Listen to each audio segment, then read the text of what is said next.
That wasn't my fault. No, I didn't say it was your fault. Well, you implied it. I didn't imply anything. Look at me. I have my own. I finally have an. No, that didn't fix it. What the hell is happening here? Oh, Nor's not on camera. That's the difference. Oh, you are on camera. Yes, I am. You weren't on camera last time we played. That's what it was. Okay. I can turn it off. No. Keep it on. Looks really good today. Yeah. Very clear and crisp today. Yeah. Did you get a new camera or just better internet for a moment? Me? Yeah. I guess better internet. And thank you for jinxing it. Shh. No, we're not. Everything's fine. I'm just gonna fix the cameras. Hi, audience. I know you're there. I've seen you talking, chatting. Emmy's giving away gifted subs because she's amazing. Never does that whenever I'm playing with her. Okay, I see how it is, Emmy. Yeah, I know, right? She's got to grab those top spots while she can. Yeah, can't stop by on a Friday and toss a couple, Don't let them guilt you. Don't let them play guilt favorites. I see how it is, Emmy. You play favorites. Yeah, that's right. She only gives gifted subs to people who take away her powers. To people who take away her powers. I see how it is. That's fine. That's fine. Like I said, her gifted subs are always 2 thumbs backwards. She said that David baited her. He did. Nice. He did. He gifted one and said, I am offended that you would imply such a thing. I'd like to quote your move, Emmy, after subbing twice there. Ah. So. Brilliant.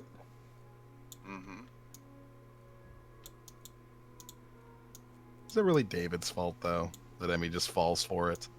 No. Yeah, kind of, because he knows. Emmy just loves being semi-tormented.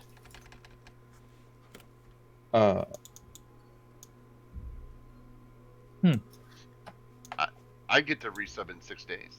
Nice.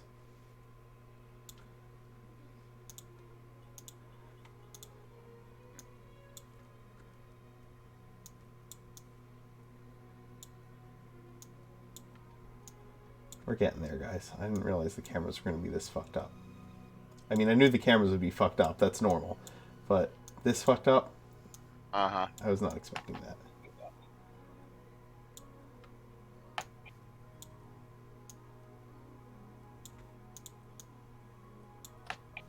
Why do you always roll before we need you to, Luna? For fuck's sake. Right, there's a 17 that you could have used in actual combat. She's just double checking to make sure that it's working correctly.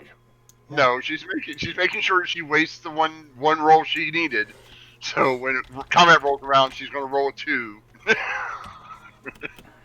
And everything will be right with the world. Right? Oh, it's fine. That's kind of it.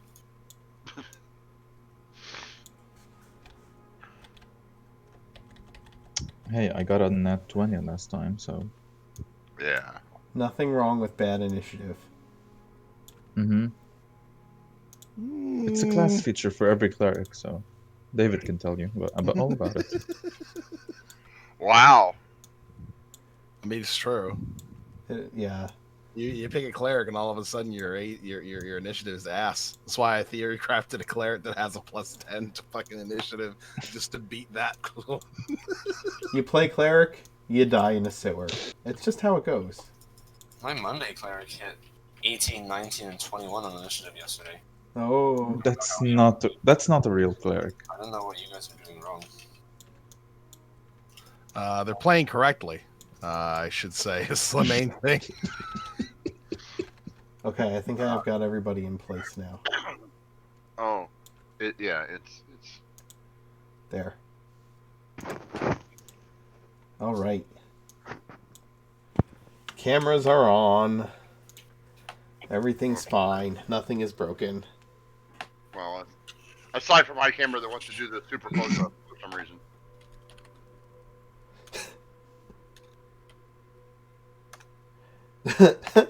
Not a proper cleric. Oh, good lord. Well, thank you for the gifted subs. A hype train is close. One more person needs to gift subs or bits, and if they do, then we have a hype train starting. We have 14 seconds for this. There it is. There we go. Thank you very much. We're just gonna have a hype train every stream. It's fantastic, and I love it. You guys are the best. Look at that hype. I did my part. Yes. And go. 5% of a level 3 hype train. Go! If only I had more streams. It's true. The problem with having more streams is that I have to work for a living now. So. Yeah. Well, wait. In all fairness, he does have more streams. Thank you, They're David. just not run by him. There's lots of Oridon streams. Oridon is still alive and well. Yes, it is. Yeah. Yes, it is. Very alive and well. All right. Working for a living sucks if you hate your job. I don't hate my job. It's just something I got to do. Takes up a lot of time. By the way, I am so hoping that is the real Ronnie Lot. Lottie Lot. Yep, I'm hoping that's the real Ronnie Lot. So. Oh. That's the real one. Thanks, Emmy. You guys are the best. Yeah. What do we got going on in Oridon right now? Why don't you guys tell us? Oh, Go goodness ahead, gracious. So many things. Hello, everybody. I am Big Lundy, and I play the Seer Iron Fist, the wondrous, the beautiful, the phenomenal. Well, he is currently in the process of, questioning a whole bunch of priests as to what they might be able to do as far as getting him in contact with potentially some angels, which, who knows if that's going to happen. But B, secondarily, and arguably, more importantly, finding some nice places to potentially get married at in the future. That's kind of one of the main things that he's in the process of doing. But yeah, these we need angel feathers right now. So if you've got angel feathers, feel free to donate. For merely $1 a day, you too can fund the angel feathers that are required in order to save the world of Oridon. It's true. Then again, I know a party that has lots of them. At least 3. Maybe 2. 2 right now. Right now. Hi guys, I'm Noor. I play Luna, the party's half-elf cleric. She's the priestess of Pandra, and she is the leader of this group. And... Whoa. I'm sorry, did I? I'm sorry. I had to stifle. I was stifling a giggle.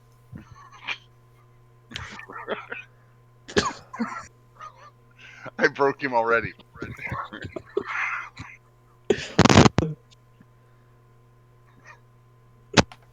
Well,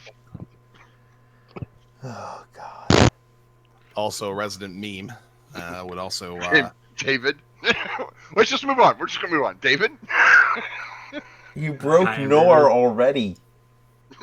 No, I didn't Didn't mean take to. much. I know. It was just a. Hi, I'm David. I play Angus, the party's human phantom rogue, former member of the pirate vessel, the Bloodthirsty Sun. Currently trying to keep his old crew safe while working with this party to gather the items that we need for the ritual to banish the demon lords back to where they belong. I'm Kim, and I play Mirth, the party's hungry arcanist, tiefling, bard, and warlock, searcher of secrets and withholder of information from his party, and maker of fun toys as a hobby. Hi, I'm Rick, otherwise known as Lupo King. I will be playing Sarani, the ranger druid barbarian, basically the giant walking swamp tank of the group, who has recently decided that Um, well, everything is going according to plan. Sure. That sounds ominous. Do we have the same plan? Rarely. Look, Rarely. look. I didn't say it was a good plan. I just said it was going according to the plan. Yes. we whose have plan? we have a plan, and we're closely within the lines of said plan. We'll see. So Ronnie's just like secretly shifted to Plan B. Yeah, Plan B. Shit. I left Plan B back at the monastery. We're on like Plan Q. I'm the Mark Knight. I am your dungeon master today. When we last left off, you guys were researching information about the feathers within the city of Geneva. Aw, thanks guys for the hype train. You guys are the best, honestly. We got some new emotes here. Check this guy out. Some kind of box ninja. Hype No, sneak. that's clearly Mayor Pfeiffer. Hype sneak. Mayor Pfeiffer. Aye. Hey, look at this. Watch this. I got mine. Ooh, nice. Look at you with your little emote there. Got that little loophole king emote. Yep. When we last left off, you were researching lore and ways of gathering the feathers you need for the ritual. You discovered some information through various sources about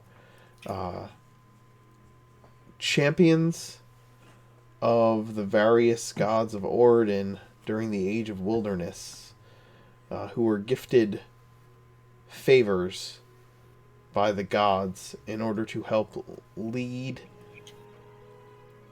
humanoids out of one age and into the next, essentially. The closest of you to discovering the location of such an object that may in fact contain a feather as a part of its component structure was Sarani, who was told of a staff of a crook of Nadara that was in the care of a druid named Ricanian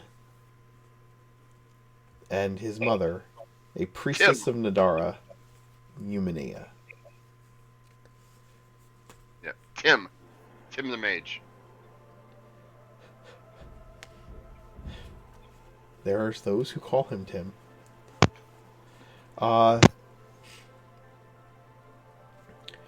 You've spent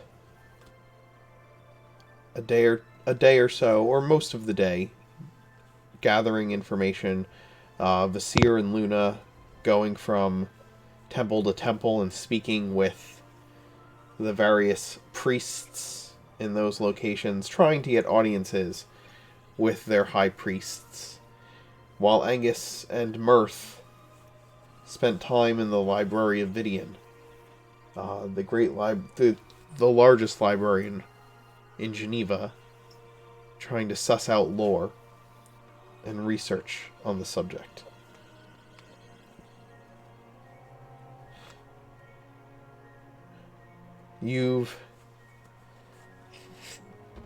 Vasir and Luna, you met with two other priests. The priest of Morrigan gave you information, knowing now kind of more of what to probe for.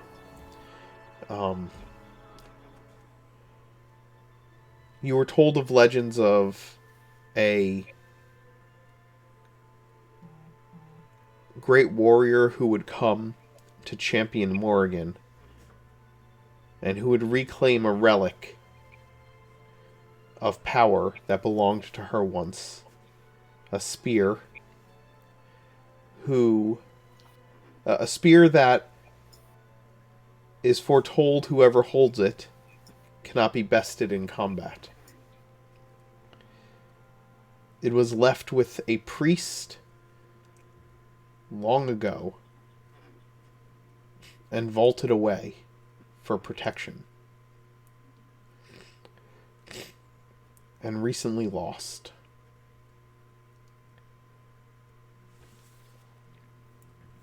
Taken.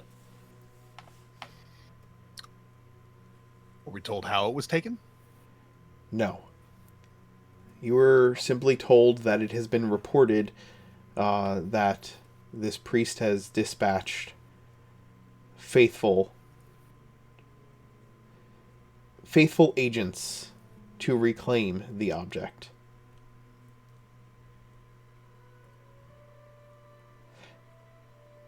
You also spoke with a priestess of Robin who spent as much time leading you in circles as she did giving you real information. But after quite a bit of time, you discover that deeming his item of his weapon of power gifted to his champion as far too powerful, he had it hidden away on the Feywild, disguised as something else, and that it has rested there since time forgotten.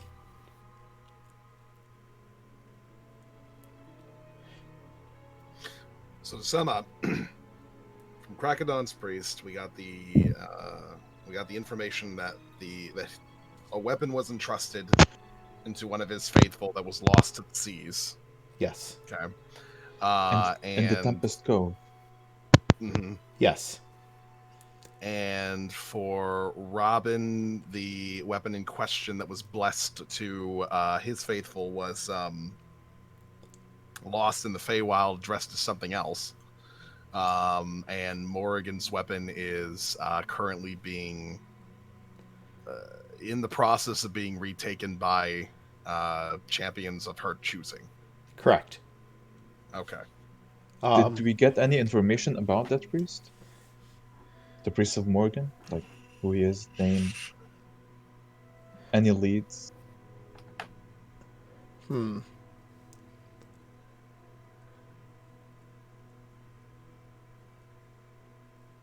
it was left with, where they might have settled. Yeah. Just need a name, I think. Yeah. I think you would know that. Let's see. I think you would be told that about Orica. I think you would be told about Orica, that she was the priestess who was set to guard the relic at the Hall of Morgan, near the Corthian Mountains. Orca? Orica. Yeah. Orica, yeah, she's the priestess from the Help Wanted game. Yeah, okay.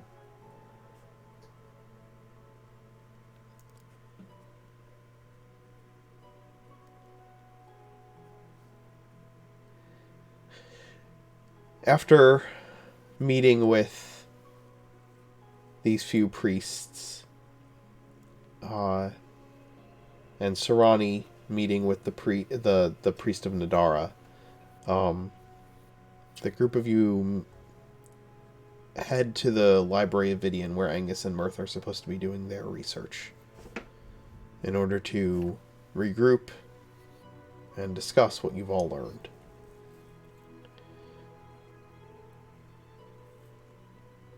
The library is vast, but it's not hard to find your companions, as there is always the ever-present floating disk of books that follows Mirth around wherever he is doing research. And you discover Angus to be the one with his nose buried in a volume, and Mirth kind of sorting through scrolls and documents on a large wooden table when you arrive.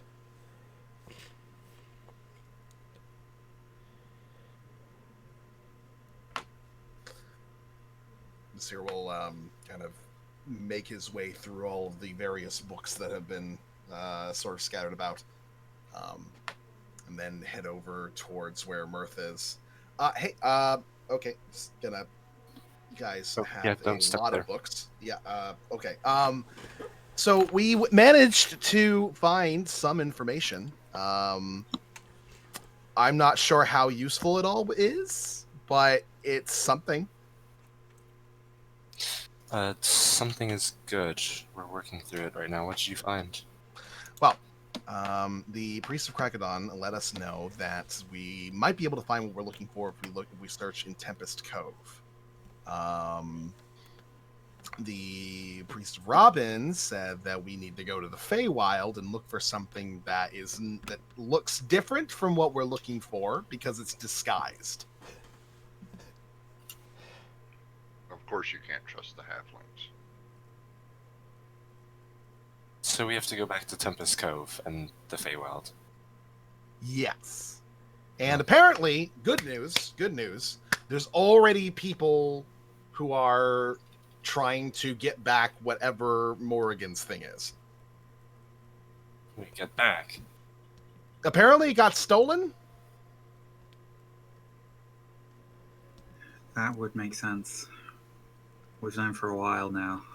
They seem to be aware of the ritual, doing what they can to prevent us being able to succeed at it. If there's somebody already chasing that up, then maybe they've already found it and we can try to get in touch with them. Agreed. The one in Tempest Cove isn't looking too good there either, then, because of the activity in the area as of. Well, we will need to head that way anyway. The Temple of Nadara says that our good friend Rick, his staff has one of or his mother's staff had one of the feathers. So a trip back to So just head back and talk to Rick then, I guess. See if he knows where his mom is. I mean, the sun's going to be sailing to Twiland Hill. That would require heading south to then truck up through the river. We could maybe wait a few days until we've been able to meet with Queen Evelyn, and then we could sail south. We could maybe even, much as it would be difficult to convince the captain to consider it, make a pit stop in Grosair to see if we can track down any of Trust's contacts to see about this sword of the Legion. Okay. So we get to go on a pirate ship? You've already been on the ship. No, but like... Yeah, but we haven't been moving. sailing on the ship, which is very different as an experience. Yeah. Luna, you gonna be okay with that? I can show you some old sailors' tricks for combating seasickness. Sickness. What are you talking about? Can I hoist the anchor? Wait. Do we have time to take the ship? Shouldn't we use Trust instead?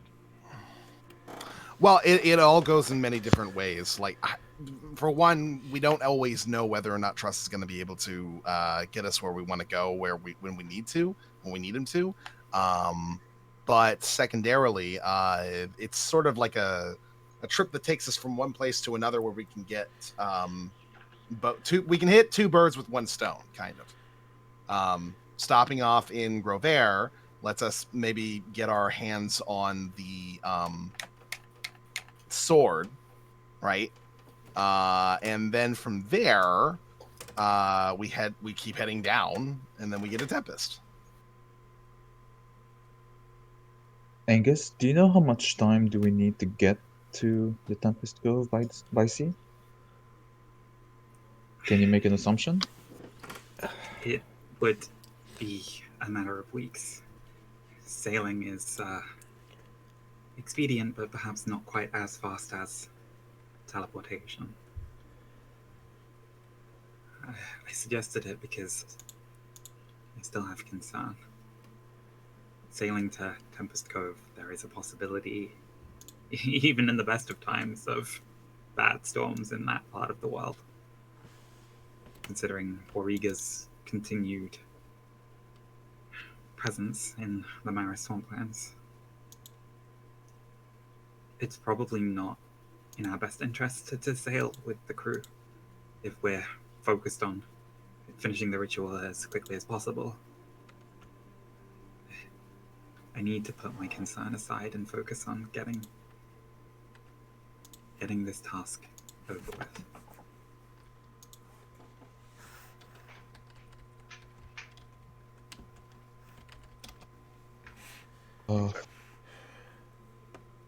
I assume. How many days do we have left, DM, until the 2.5, I think. Until when? The Queen meeting. No, the demons get to Orden before, like the first, what's it called? Before they are at their fullness of 20, strength? 29.5 days.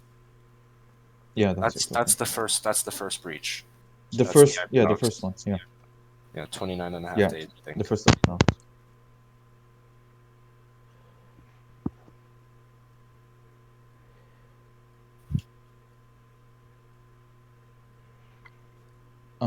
It's a little I longer was, than that, but yes, that's pretty close. Thanks, Sorry, Dio. how long? You have about a month. about Yeah, we don't have a month. I was hoping we would find all the items we need before that time. I guess so. Do you Likelihood. think? That's what we're trying to do. Yeah, of course. So, do we need that much time to get to the Tempest Code? Yeah, I don't think a ship is going to cut it. Sadly. It could be an option if trust is not available. As it But if we stands, need, it's our worst option. No offense, however much I'd love to. we do need to meet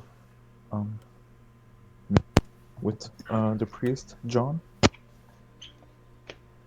for the Thormodent Feather, who's in the opposite direction.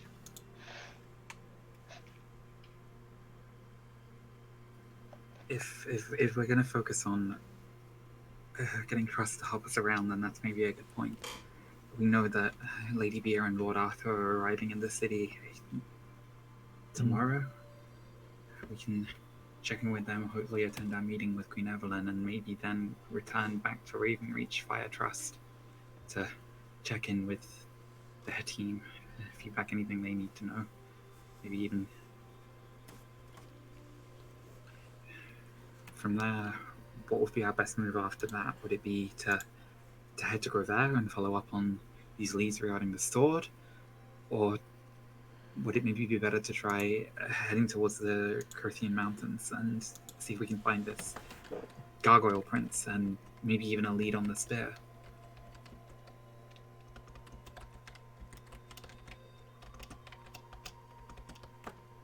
So why? I believe we should probably grab the information from Rick and John. John first, then Rick, and then find the other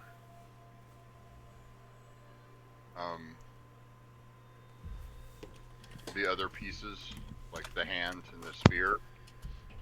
Because if we're extremely lucky, Rick will have the feather with him, and so will John, and that will eliminate two things we have to have, and don't have to worry about them. And then trying to find if the spear and the hand are nearer each other, then go there and save Grover. Give trust people more time in Grover, because it sounds like that's something we probably want to do at the end. So Tempest Cove potentially gives us Feather to Nadara and Feather to Krakadon. We have confirmed Feather, hopefully, in Ravenreach, and also a means by which to manipulate the iron and the shield. Right. And then we have a lead on the hand and Nadara's Feather, or was it Morgan's Feather, sorry, in the Corinthian Mountains. Right. Along As with it seems, Tempest Cove is currently the most volatile option out of the three, and I'm guessing it's not going to get better as time continues. no.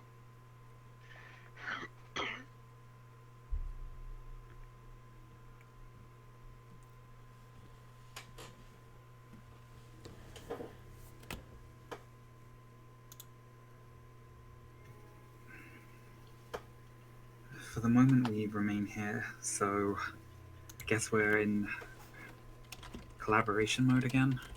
If we can cast out sendings to the relevant people, can we contact Rick? I understand he's a little eccentric.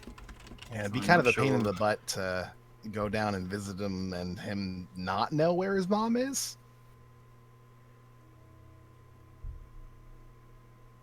You could contact Baraldi. I think that would probably be an easier ask. I disagree. I don't think contacting Baraldi is easier than contacting the son of who we're looking for.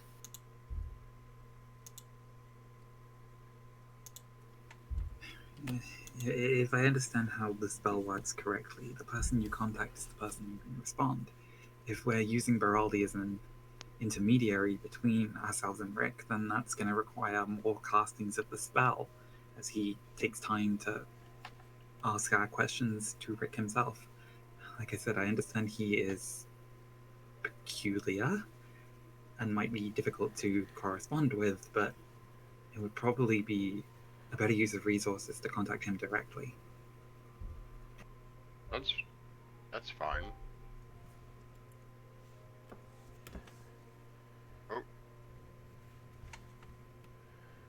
Oh, I'm good. Good. Sorry about that. You're fine. yes, that's reasonable.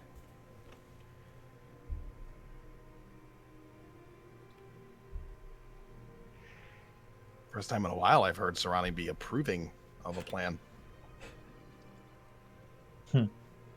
Desperate times, you know? Okay, So we need to pick up out of character. Let me make sure I have all of our time in order here. We see the Queen tomorrow, hopefully. The day after that, Sharp-Eye's weapons are done. Correct? Yes. And then Mm-hmm. And we're home free. and then we're home free to, and during Do whatever during you the need to next do. over the course of the next couple hours till we go to bed, Mirth can contact the people that need to be contacted, find out if Rick knows where his mom's at or if he has the feather himself. And Yeah, then, Mirth and Luna can do that. yeah, you guys can do that, and then the rest of us will. We need to have a chat with the long lost Lord, and find out what he plans on doing. Right? Philip? We're still No, the plan was very much just when we get an audience with the Queen, we take him with us. That was why we brought him to Geneva. Okay. Yeah. So the rest of us kind of have some free time while Luna and Mirth do the requisite information gathering. Okay. Is there anything else that we need done in the city that, like, me and Vasir and Angus could do? Did we ever figure out? Did we ever figure out how or Didn't catch that last Cut part. out. You cut out, Nor. did we ever figure out from where can we get a hand of living stone? Yes, Uh-huh. the Gargoyle Prince. Okay. I did in the Corinthian Mountains. Yeah, okay. I didn't write it down. Well, that is where the Morgan thingy is supposed to be. Yeah. So that's that'll a help. double up. Yeah, that's We a have- double up. Yeah, we have 3 locations, each with 2 potential picks from it, and then the cesspit that is Grover. Yeah, and then hell. So which one do we want to go to Yeah, first? yeah, and then hell. Grover or hell? I'd rather do Grover. I'd rather do hell, but that's just me. Oh no. I think I'd rather do hell Out as of well. character, we should probably leave hell to the end because we need access to a specific spell to get there. 1 level Nor, 1 level You don't need pull through. you don't need an access to a specific spell to get to Grover. Oh, sorry. I just keep mixing those two things up. You need protection from good and evil, mind blank, just common, like, decency. Rarity to Yes. finding Grover. Flame strike. Actually, you can't enter the city of Grover if you have common decency. They end up killing you for it, having common decency. Thinking about it, Even- I just wonder. Do you think it's possible that well, so we know that there's some people who are responsible for finding the thing that got taken from Orica over near the Corinthian Mountains. We also know that the gargoyle hands over in the Corinthian Mountains. You think the two are related? Probably. It's possible if it's in the same area. And if the priestess was based in a town, the Gargoyle Prince could have been the one that ruled over it, Hmm. as the story goes. At this point, I assume that any problems that we run into are directly related to the demon princes themselves, their machinations. So the coincidence of having both of those pieces in the same spot is not lost on me.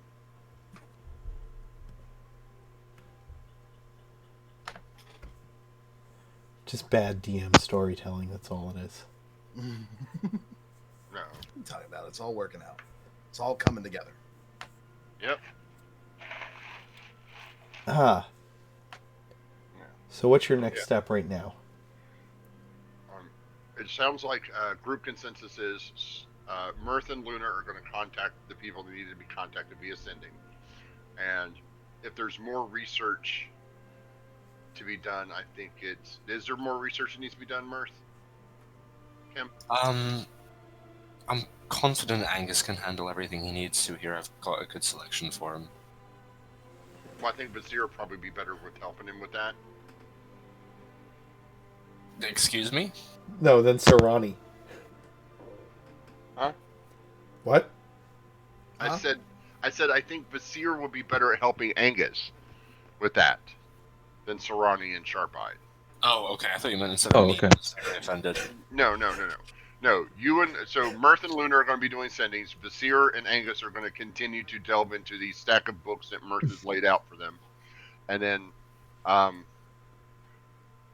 Sharp Eye will probably stay with Angus and Vizier to watch their backs just in case somebody shows up at the library. Have him hang out, and then I will hang out with in the backyard with Luna and Mirth at the safe house, just in case. So there's so we're not all spread out.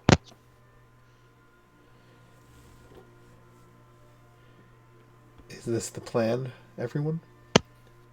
Sounds good to me. Solid to me. Okay. You leave Angus and Vizier to continue Angus's research with Vizier's help. We'll see how that goes. However much help I can be. Yes, exactly. Optimism, encouragement. He can It's he can what he run does. vertically up bookshelves. So Yeah. That's also true. I can fetch you your books really quickly. Also, And Nor, you- you are popping. Yeah. Also, the reason was his Vizier takes up a lot less space in the library than Serrani does. To be fair. So he's going to spend some time, since we're in the library and he's not really all that good at the whole research thing. He's going to take a little bit of time to just read stories of different languages and get himself a little bit more acquainted with that sort of thing. Sure. I feel like Serrani picking up a book is just like snap, boom, instant moisture damage. Yeah. Serrani picks up a book and goes, "Ooh, I knew this person before they were a book." Pretty much. I once knew this tree. Yeah, Vizier, that's fine. You start combing through books. I imagine you sounding out words in other languages. It does not sound good. You hear him going, yes, yeah. Is this Draconic? Oh no, this is Dwarvish script. No, I'm doing this completely wrong.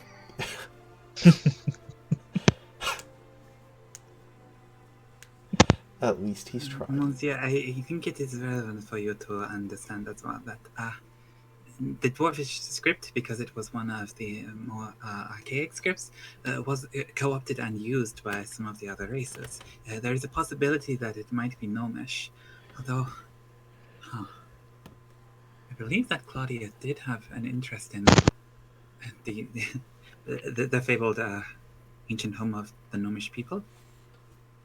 Supposedly it was lost during the Cataclysm. I do not think the name even survived into the modern era, but they once had a language of their own, but from the Age of Wilderness onwards, they started using the Dwarvish script as it was more convenient for them. I honestly can't tell what one it is. It could be anything. It's not Thieves' Cant, I can tell you that much. I kind of guessed. I mean, whenever you're speaking in your weird, like, pseudo language, you're always speaking in normal common words. It's just, I don't understand what you're saying normal.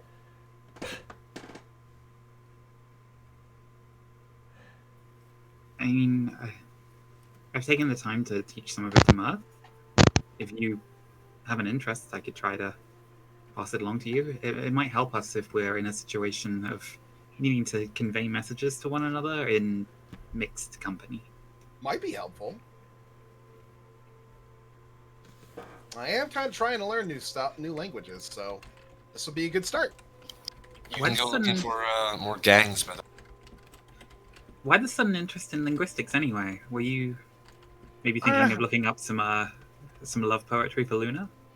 No, it's more along the lines that I keep getting, like, upset that I keep getting kind of left out of conversations. When we were in the forest and all Luna and the elves were talking, I couldn't take part in that. Plus, I mean, there is, of course, the additional benefit of being able to communicate with Luna perhaps in her own language. That would be nice. I'm pretty sure she'd be pretty cool with that and like that. So there's a lot of benefits to learning new languages, at least from what I've seen. Also, I might be able to listen in on other people a lot more often. A lot of people speak in different languages in front of you. It's like weirdly rude.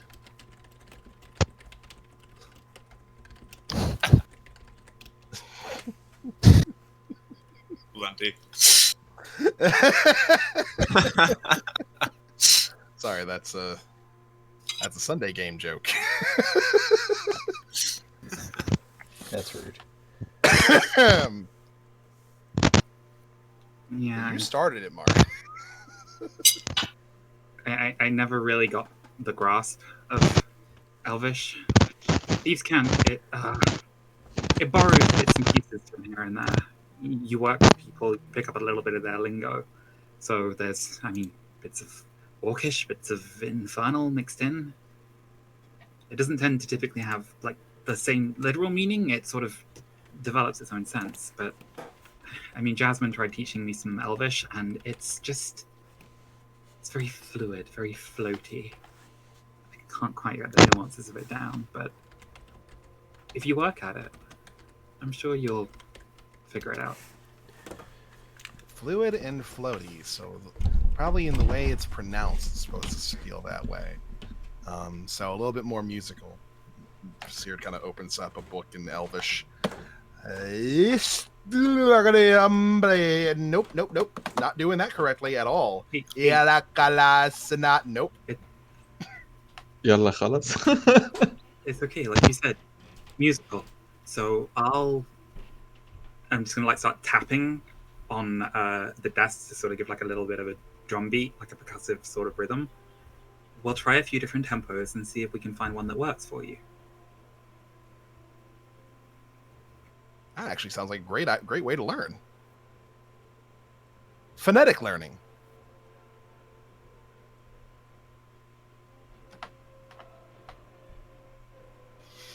I can get hooked on this.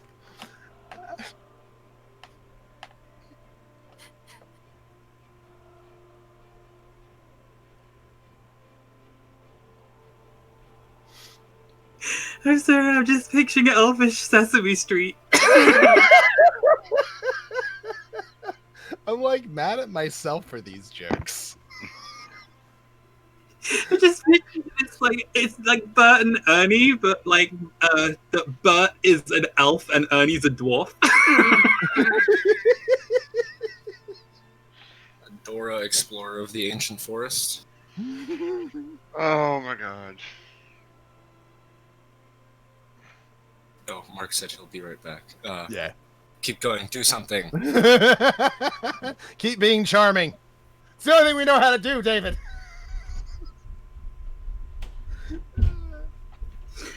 So yeah, Agus is gonna sit there and just have like a book open that he's sort of like casually leafing through, kind of like trying to like split attention between like using some of Claudia's skill of scholarship to keep reading through the books for any relevant pieces of intel, specifically trying to track down more information about the Bardic College that Scalene founded, and that if there's any reference to Robin and the hero of Robin that once carried like the item associated with him, like what it originally looked like and what it might be concealed as in the Feywild, that would be something that like maybe Skinny would know, or that information might be like stored away at that Bardic College. So trying to get a sense of like where it is and how we would get an invite, and whether they're all going to be horrible people like Mirth because they're bards.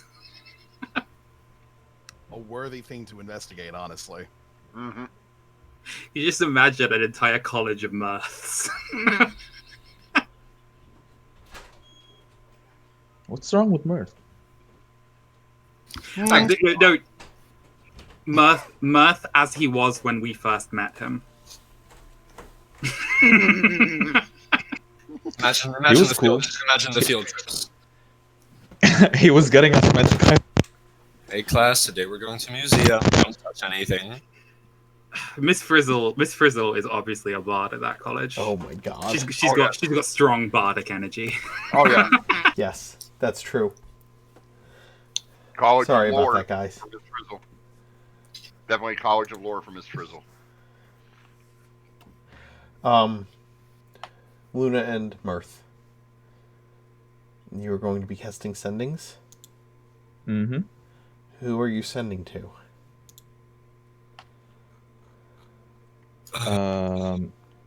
We gotta send one to John, Right. asking him about if he can somehow summon a celestial to get us a feather. I'll send We a few need to to John. It's time for a bedtime conversation anyway. You can do that via, go ahead and do that via message, because Alright, I and I can can't- do it for free, so Luna. You get to do that because of the book for free, right? Yeah. So Luna would offer to do it, like, if she can keep you from using that book. You know what I mean? As much as she can, if that makes sense. Just raise an eyebrow at you. His pen just like hovering over the paper.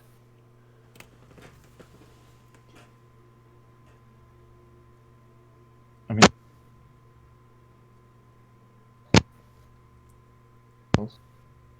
You cut out a moment And there. Sorry.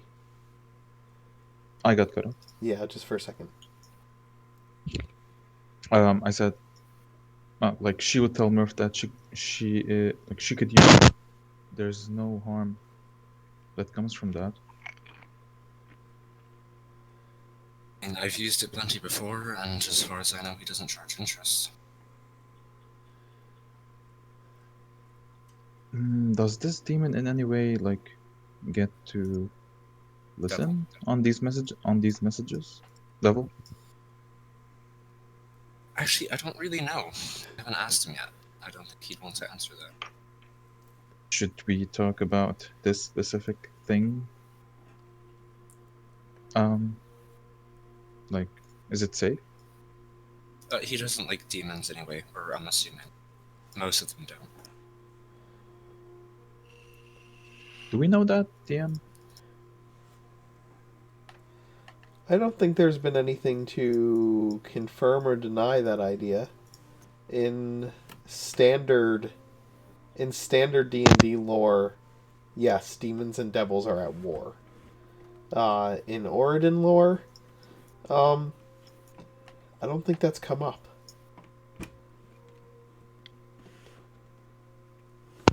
That's something. It did come up when Mirth first made the deal with the ice devil, because one of the things that Angus was so angry about was that, at least from Angus's understanding of what his mother explained to him, that Mirth had basically sold his siblings' souls into the forever war between the demons and the devils. Yes, you are correct. So, that did come up. So yeah, that's it's fair. not necessarily confirmed that it's the case, but it's definitely a belief that some people A in belief that Oridon some people have. in Oridon hold. Yes. I'll put it that way. That's fair. Then she would tell Mirth, if you think that this is a risk worth taking, then by all means, do what you think we should do. Any risk to save the world at this point is a risk worth taking. Okay. And assuming Rick talks like he did a few months ago, we're going to need all the settings we have. Mm-hmm. And Mirth will start writing to Sean.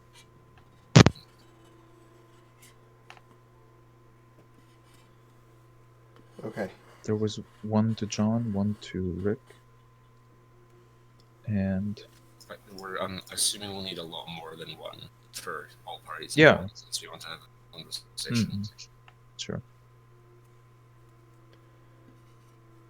Okay. Well, you're sending the sendings.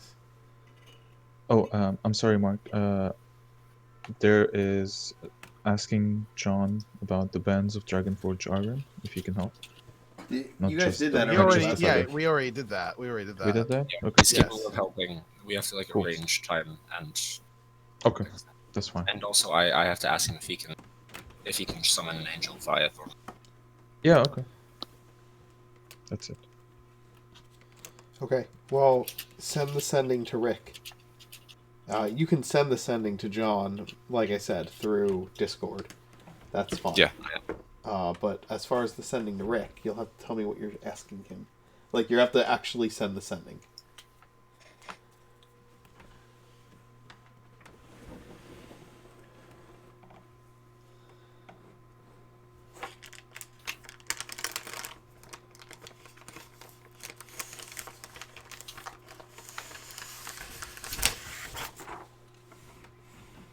Tell me what you're saying to him so I can respond in character. Kim, are you writing that? Well, I'm doing John's. I thought you were doing Rick's. Okay.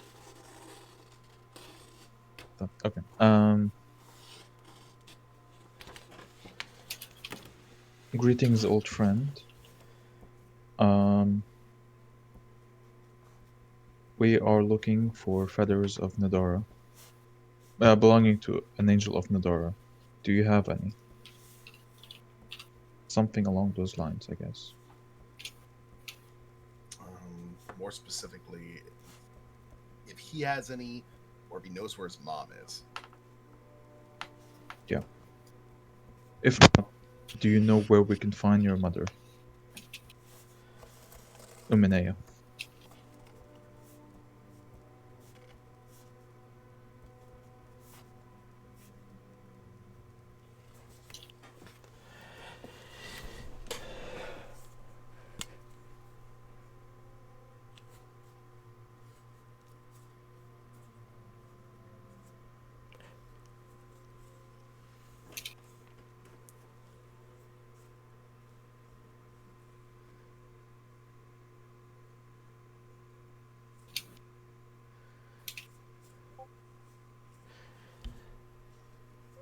You receive a response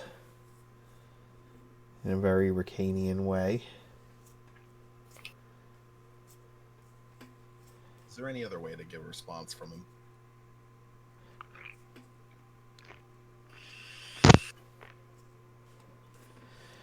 Oh, hi. Feathers.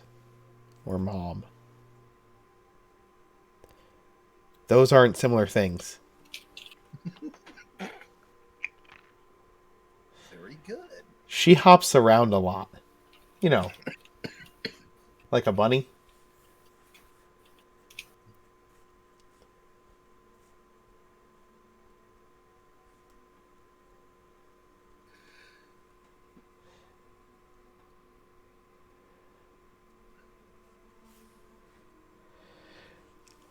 Last time I.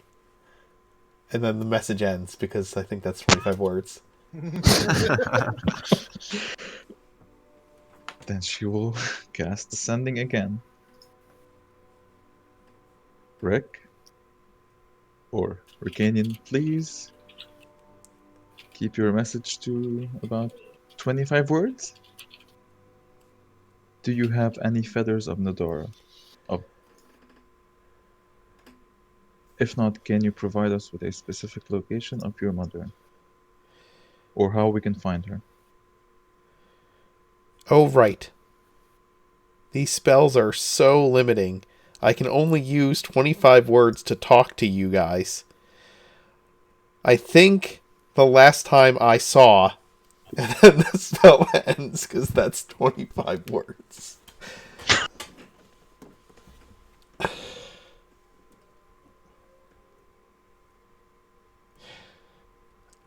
Third,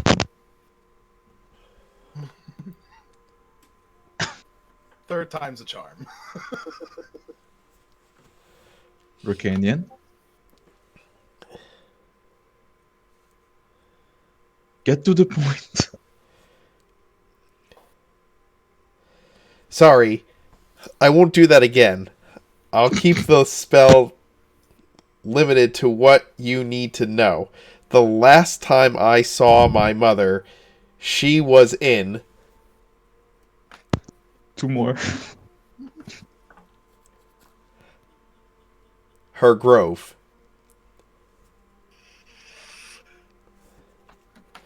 You receive ascending from Ricanian. I can cast this spell too. Maybe that will help.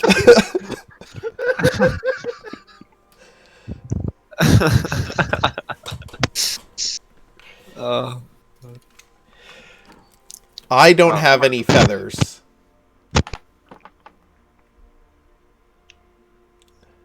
But she had a staff that was broken and had one inside.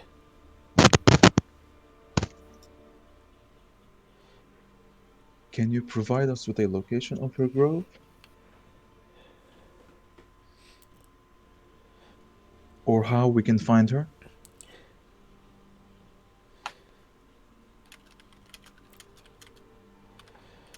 She had to stay hidden.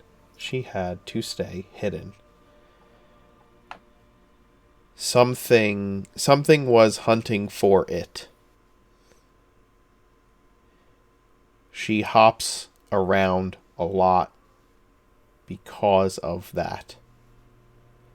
I can try sending to her, but she...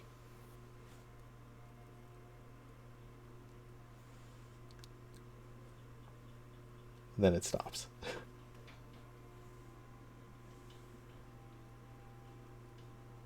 She'll wait like a second, like a moment to see if he would cast sending again.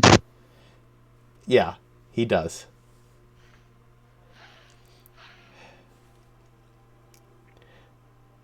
Hasn't responded in a while. I think she's hiding more. The thing after her is really scary. Not like a bunny at all. That's one way to put it. Do you have anything that belongs to her that we can use to track her down?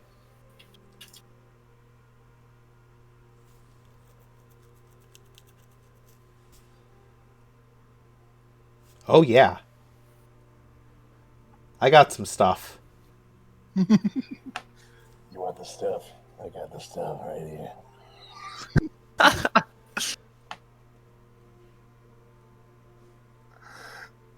Does he have the staff that's broken?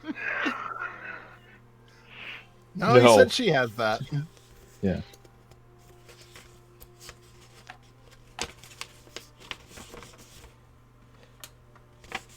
He wasted a whole sending on that sentence.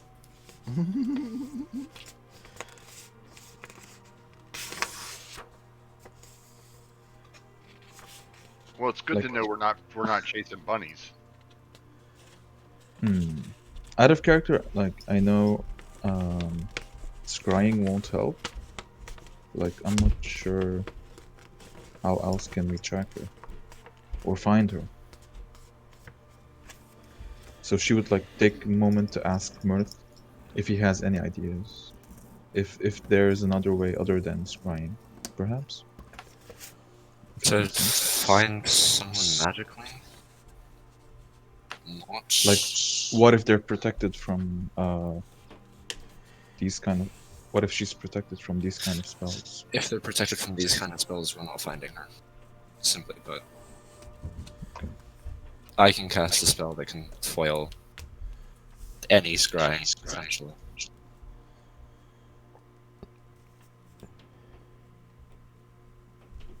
If she's hiding well, we're not going to find her.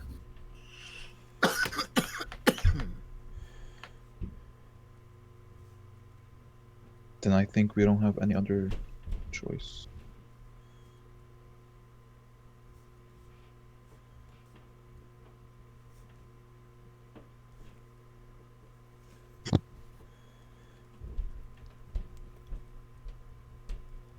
Any other ideas, Mirth? What do you think? As to what? Sorry, I'm talking with John. Oh. Okay.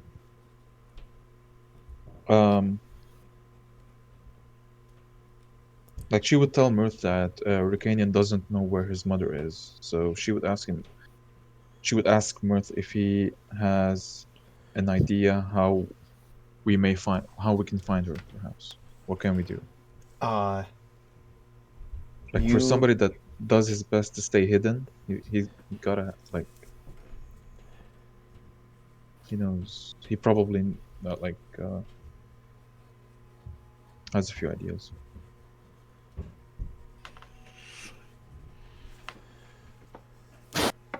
Well,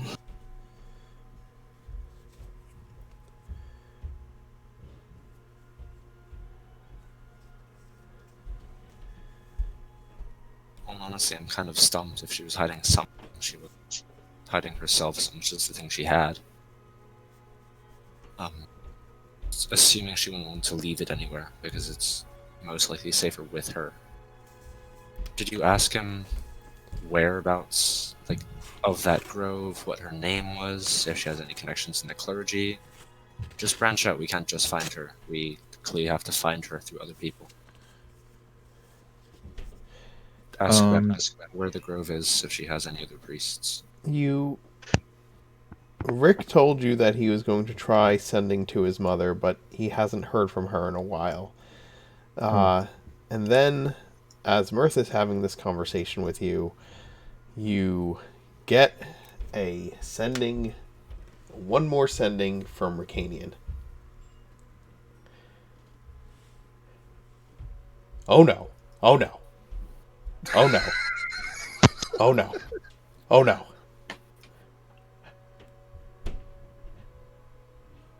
He got her. The thing. She's in hell. Right now. You have to save her.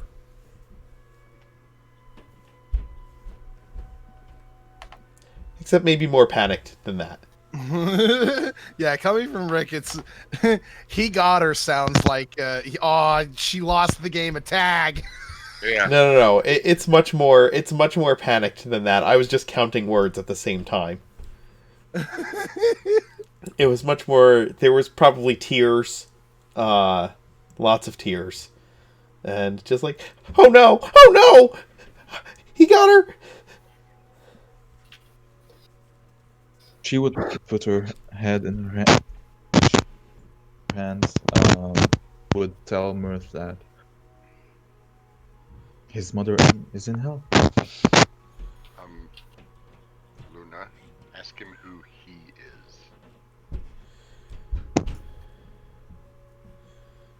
What do you mean? Who was the thing chasing her? You said he got her. Oh.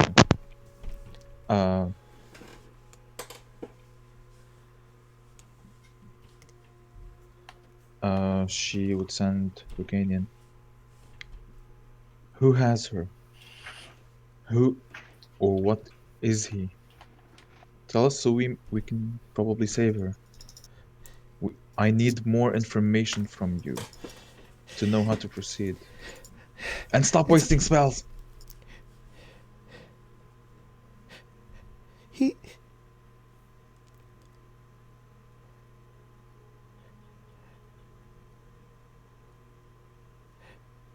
It's horrible. And an evil creature. Like. Not like a bunny. We got that one. Like. A big cat person. A rickshaw.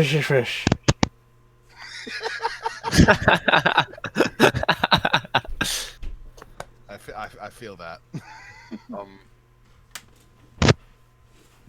Do you say that out loud, Luna? Like, a rickshaw got him? Yeah, like she would tell you what he is sending. Oh. And she would ask Mirth, have you ever heard Serrani of a cat person? Oh. Serrani would have. A I was Rakshasha. almost definitely would have.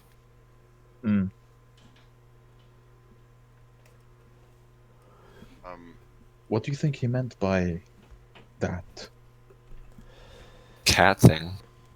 A creature that has access to can send people to hell, and Yes. is a cat person. That would be. They are fiends, aren't they? They are. They're plain hoping shapeshifters. And Yes. Sad So- news. So it'd be investigate. Oh, sorry. My feature gives me what now? Oh. Haven't seen that in a while. An intelligence check to recall the information about them.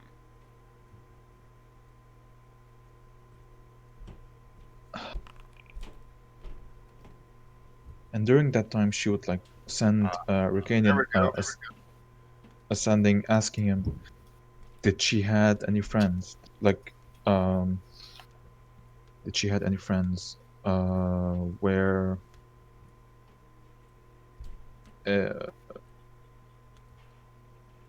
She had friends.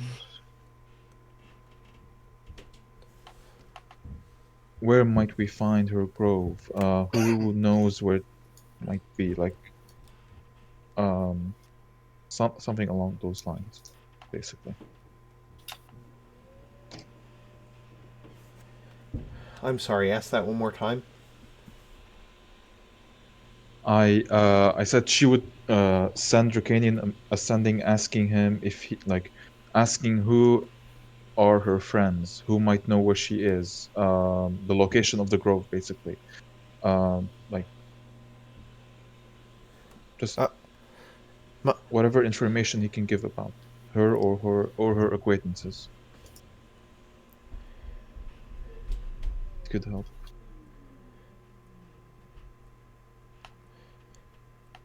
my, my mother didn't have friends. She needed to hide. Sure as shit doesn't have friends now. It was important to stay secret.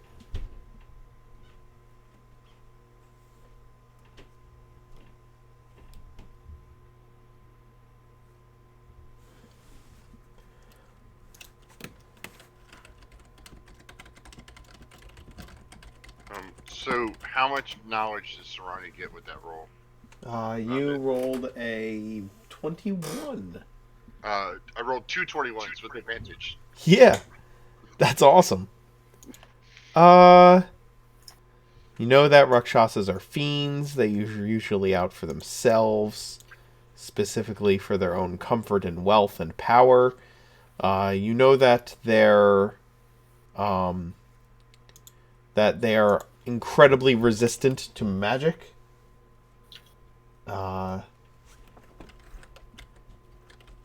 that they are clever, cunning, and scheming creatures, and that they stay as hidden as possible. And if you get on their bad side, it is quite. It is going to haunt you. Is going to make things very, very bad for you. So does Serrani know that um, uh, they're one of the types of fiends that if you kill them on material plane, they reform, and you have Yes, to kill them actually and you have to kill that's them actually in the nine hells to that's destroy them there. basically how fiends work in Orden in general. So yes, you definitely know that. Okay. Serrani will relay all this information outright to Luna and Mirth. I'm pretty sure that Mirth knows just about as much about them as Serrani does, but Serrani will fill in some of the gaps about their resistances to non-magical weapons and their high resistance to all but the most powerful of spells. And say this is a foe that is nearly on the same power. So can Serrani make an informed decision that this creature is nearly on the same power level as the demon that has Mirth, the fiend that has Mirth's sword? Uh, Like, Not it's anymore. He got a promotion. He's lit now. oh, well, yeah. But I don't know that. That is true. Yeah. So based on the Ice Devil versus the Rakshasa, they're both about the same power level. um,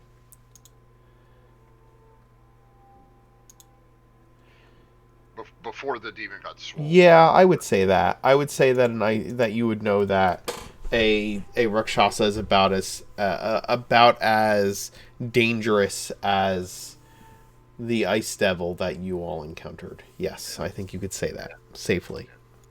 So I will tell them that, but Mirth has that. So I would say like this creature is as powerful on the same power level as the creature that took Mirth's sword.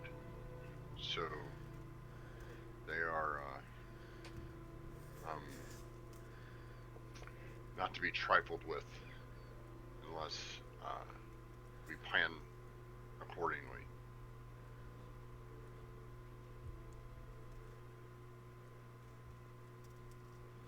Oh, DM, like I think Luna would send or would have mentioned in her last sending, like, is there a way to know if this creature uh has taken the staff from her, or does that make sense? Yeah, I think Rick would respond that he has no idea. He just wants his mother back. I don't think that's something that he would be able to know. He can ask his mother. I don't know. Does he have any more sendings left? That's the question. He's used like 3, I think. Depends on what level he is. Yeah. So Serrani's going to ritually cast animal messenger and send Steve back to Angus and ask them to research a fight between a Rakshasa and a spellcaster, because the Rakshasas are, once the Rakshasa is destroyed here on the material plane, they reform, they come back, and they chase down this person. So in Sarati's mind, Rick's mom is the one that banished him the last time, and that's why he's been chasing her. So maybe a demon of that kind getting destroyed is probably in a story or a legend of some sort. So a druid versus. Did it say he was destroyed? Sarani is making some assumptions. Yeah, Serrani's making assumptions. In the hopes that we can. Yeah. Well, yeah. I mean, knowing what I know about the Rakshasa, the only reason that they would chase somebody that far is because they're the one that banished them the last time. They're really uppity about the people who whooped their butts last time. So. Yeah, don't whoop a Rakshasa's butt. It makes bad things happen. Yeah, just saying. So I would send that over to Angus via Bob or via Steve. Bob. Via Steve. Understood. Yep. Mr. Giggles will relay that message.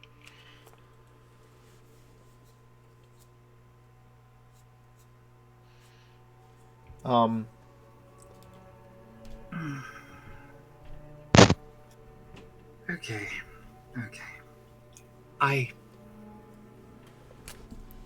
Vizier, I need your help with this. Okay. What do you need me to do? I can't do that spell, so I can't send Steve back. Nor is Smudge able to talk. Nor is Serrani capable of picking up on invective in the written word.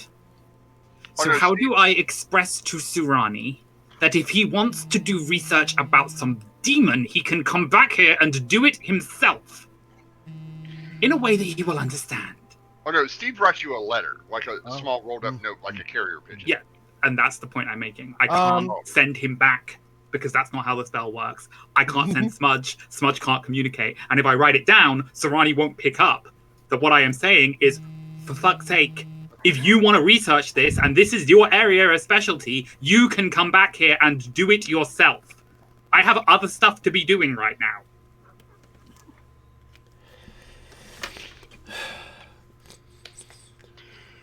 But Mom, I need help with my homework. I'm making dinner!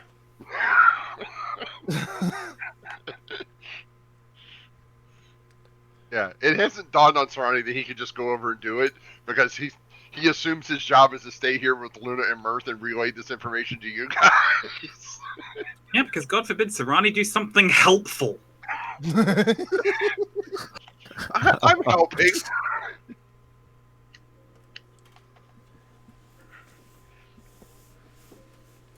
I'm not causing a panic in the streets. That's being helpful.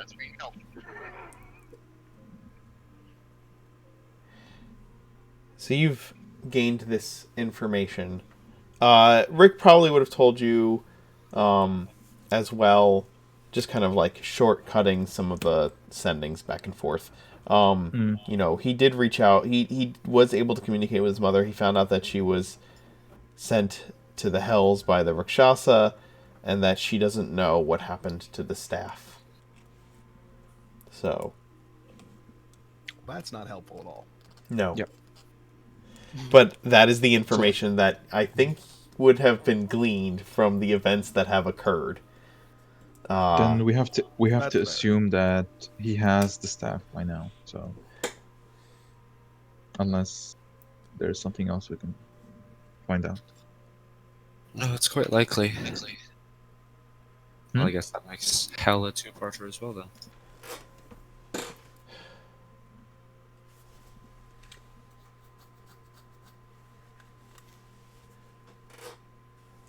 Yeah, I did post it in the Twitch chat, but it does mean that our current count of people we need to save from hell is at 11. What do you mean 11? Who do you have to... Okay, yeah. 4 of my siblings, 6 kids that got sacrificed from Darkhaven, and now Eumenea. That makes 11. Oh, and a staff. And the staff, and a heart of a fiend.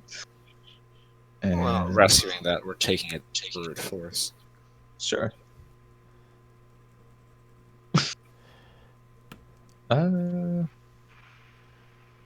Well, you know what? You can all just go to hell. We're planning on it.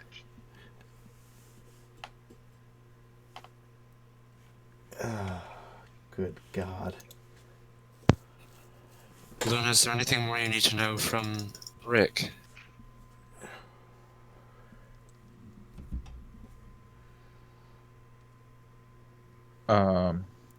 What do you mean? I've got Out of plenty of character. sendings.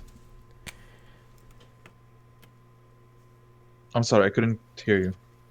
I have plenty of sendings. If there's anything we missed. She would have told you everything that, all the sendings that he sent her. So, if you have any ideas, be my guest.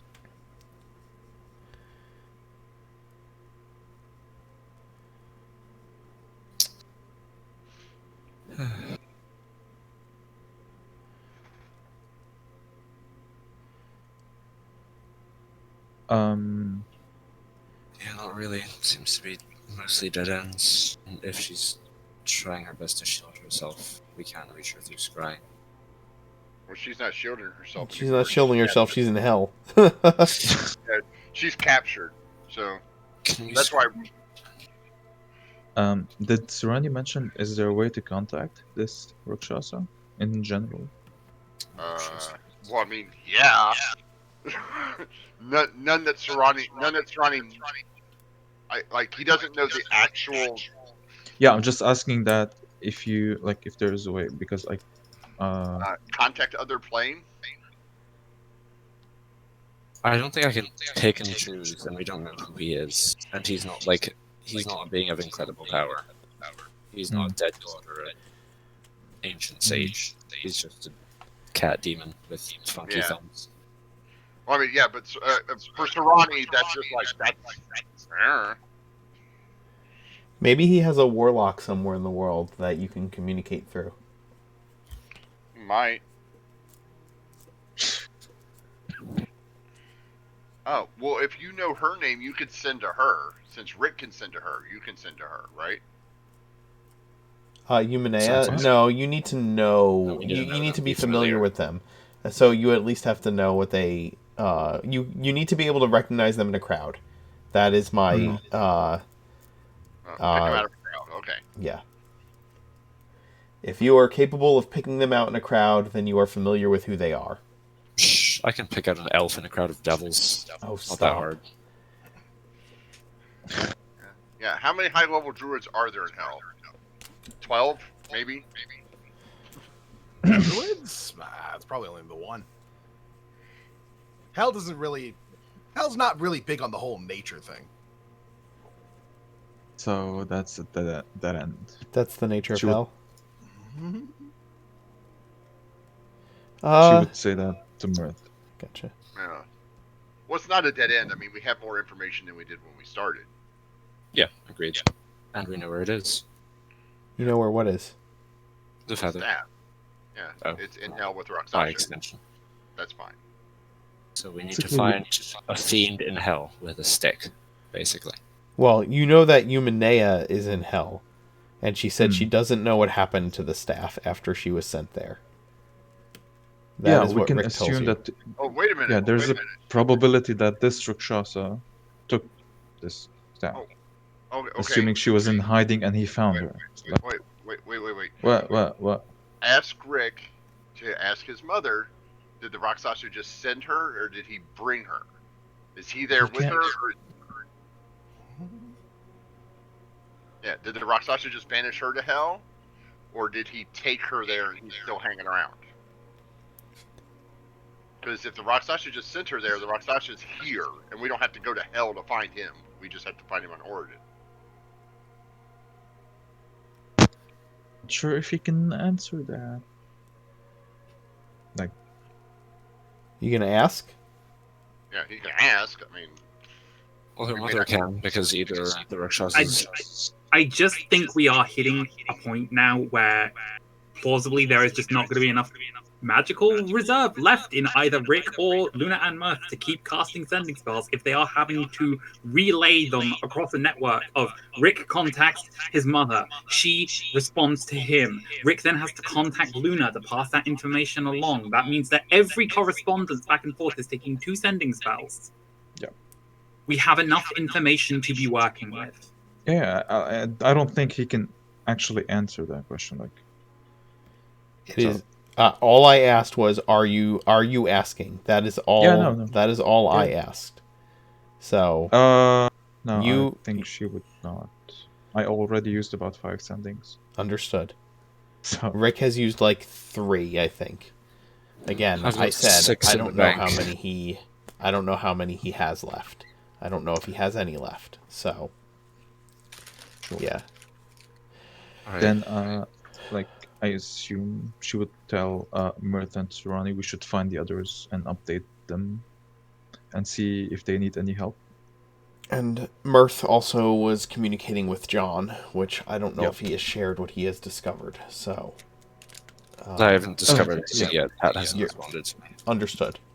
Okay. All right. All right. Let's take a quick break, and then we can pick up after you have reconvened, because there are other things we need to do today.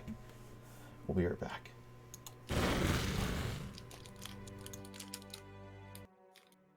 ta-da.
we have returned.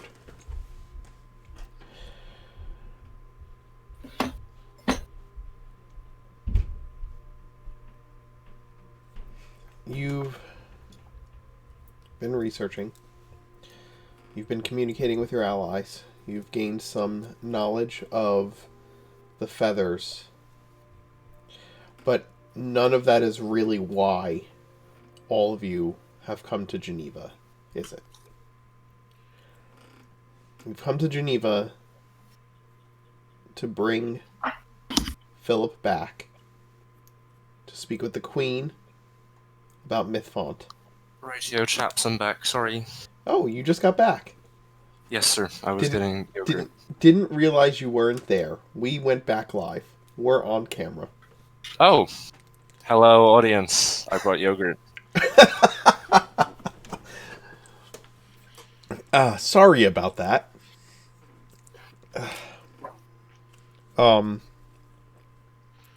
You've had a number of reasons for coming to Geneva, and research wasn't the primary one of them. Nope.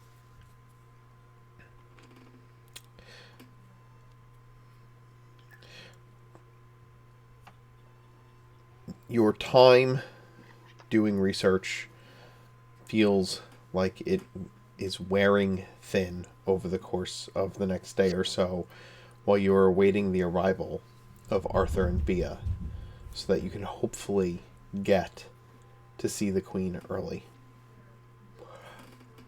In that time, you do receive at least one sending from John Mirth informing you of the events that occurred in the Underdark with Alina Norlov and the ritual items that she had in her possession. Not your ritual items, but magical spellcasting components of various levels of power. Components for spells like imprisonment, Circle of Death. Circle of Death, Simulacrum, spells of that powerful of a nature.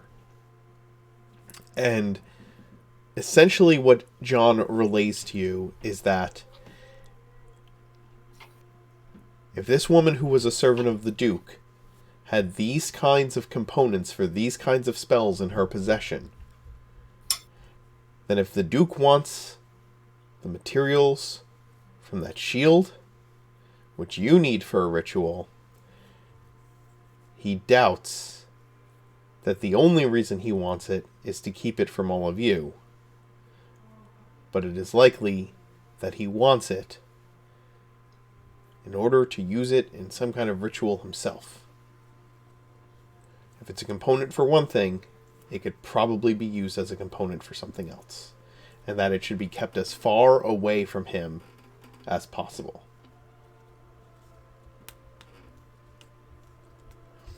He tries to impress this upon you heavily.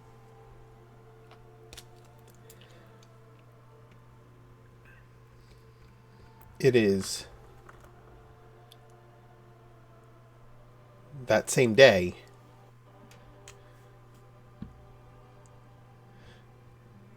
that you receive word from Lady Bea and Lord Arthur that they have arrived through the northern gate in the city of Geneva. That they would be happy to meet up with you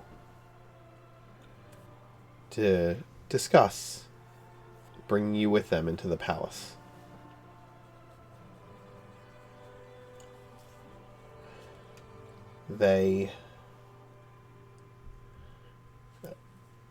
Who are you bringing as a part of your entourage as you go to meet up with the Dolkas? Do you want to bring Cousin Philip to see? Should we? Yes. Yeah, I mean, the Dolkas, I mean, I guess they do have to be aware that he's, like, part of our entourage. Might as well I mean, introduce him. they're going to meet up with you prior to going into the palace gates so that you can go with them into the palace gates, right? So, Yeah, we might as well bring him then. Just him. Do we want him to talk to the queen? Like, Yeah. Oh yeah, we definitely. okay. why or why not? Like, We promised. the question I'm asking essentially is, like, Luna, why are you doubting bringing Philip to see the queen? I don't know. Probably bad timing. Like,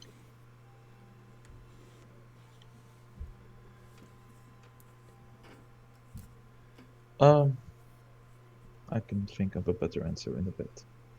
Take your time. Mark. Take your time.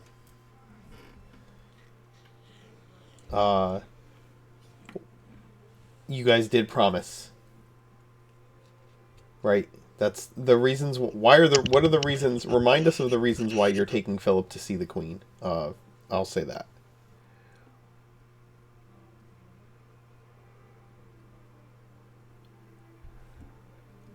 We promised to secure a safe place for him and his entourage as well.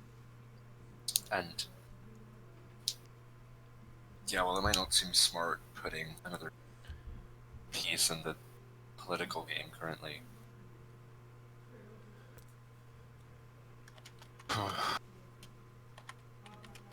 Okay. Yeah, it probably should be like a private meeting with the queen or something. Okay. Well, for Serrani, we gave him our word that we would do this, and we had Sure. said that the instant we can go see the queen, we were going to introduce him because it's kind of important. Yeah, Luna would have told Ronnie that at like when the time is right, we would introduce them to each other. Okay. Like not in front of everybody. But when is the time going to be right? Like, we're not coming back. We're going to talk to her, and then we're leaving. Who are we leaving in charge? If we don't, if Arthur and Bia aren't We'll in the loop, figure it out. figure what out? Like, We're we'll leaving. Like, we're talking to I- her, and then we're getting the hell out of here. I know, but like we're not. I mean, we'll see what happens. We'll find a good moment to do so, and we'll see what happens. Okay. Like first step is going in, and I don't know. So We'll are try we going or not? We need to know. That's yeah. We can't find a good moment if we don't have. Are Because you- we need to be places. Are you We can't. bringing Philip to meet Lady B and Lord Arthur? I'll just ask that. Yes or no? I Probably see yes. one yes. I see Yeah. 2 yeses. 3 yeses. Yeah, Okay. yeah. Okay, then yes. All right.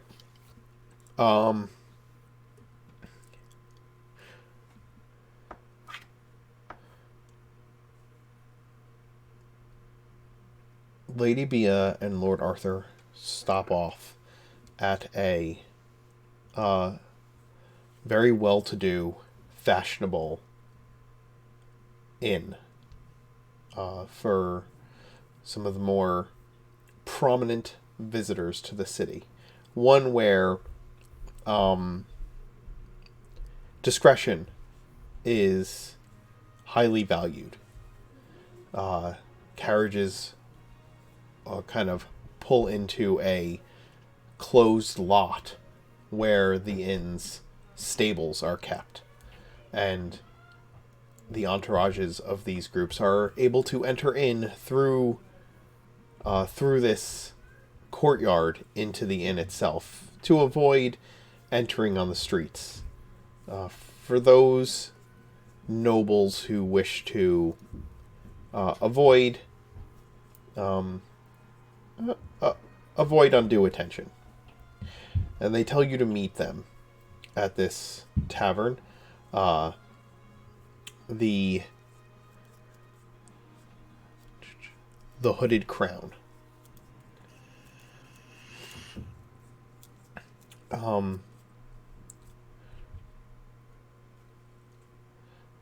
When you arrive, you are asked at the door if you have a room or if you're attending someone who does. Explaining who you are and who you're there to see, you are eventually allowed entrance. The central common room of this building is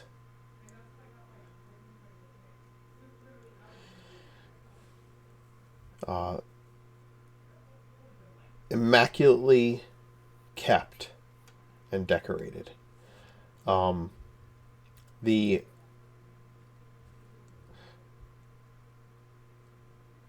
The floors are polished wood to a near shine. There is a vast fireplace of huge,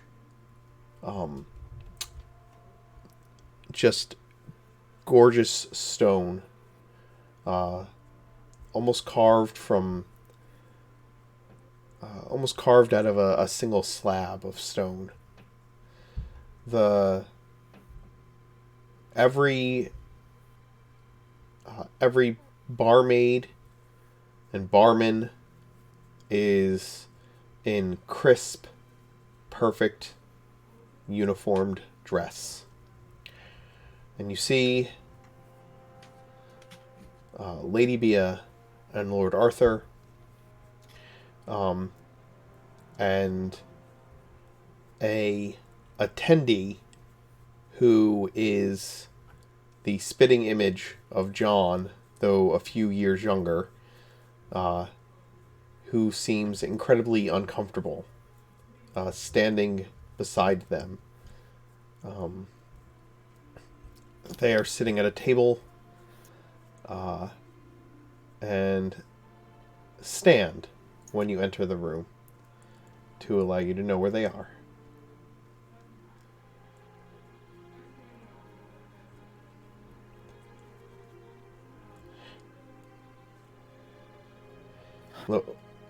Lord Arthur beckons you over to take a seat. And when the first of you approach, he offers a hand.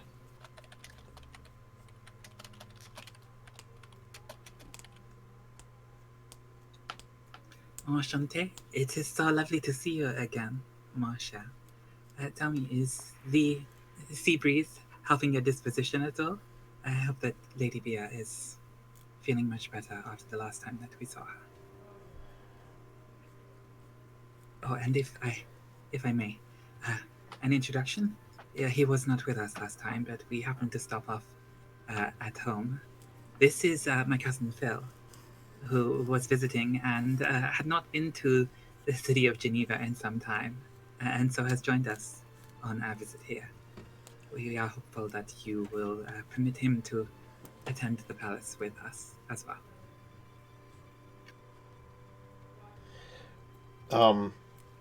Phil, like cousin Phil,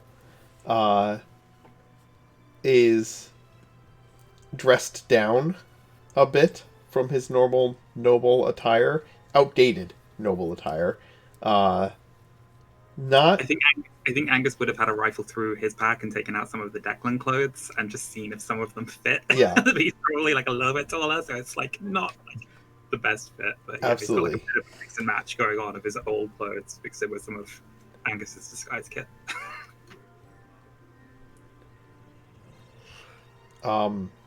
He like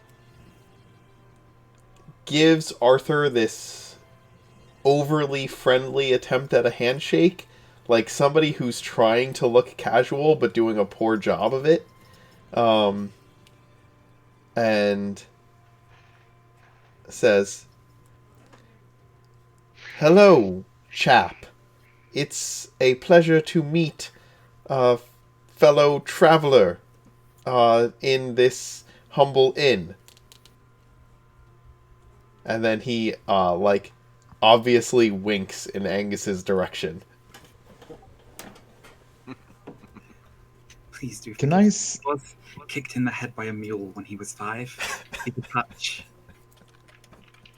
Those Can I country say? manners. Can I say during that? Donna would ask Hasir, Is that what I look like when I talk?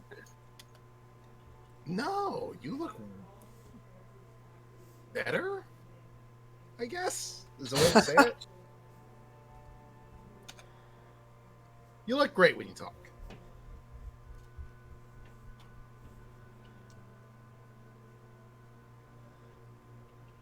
My deepest apologies, sir. Us humble farmers' children don't understand the high, noble greetings that are necessary in such affluential situations. Philip, honey, you remember that I am the daughter of a haberdashery family, correct?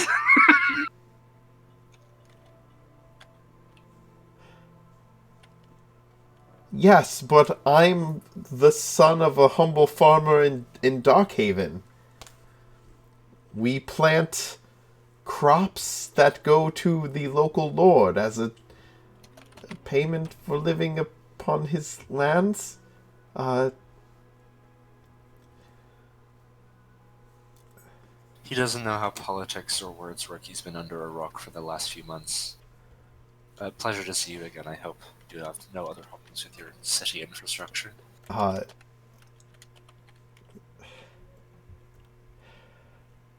Arthur just moves on to you, Mirth, and shakes your hand.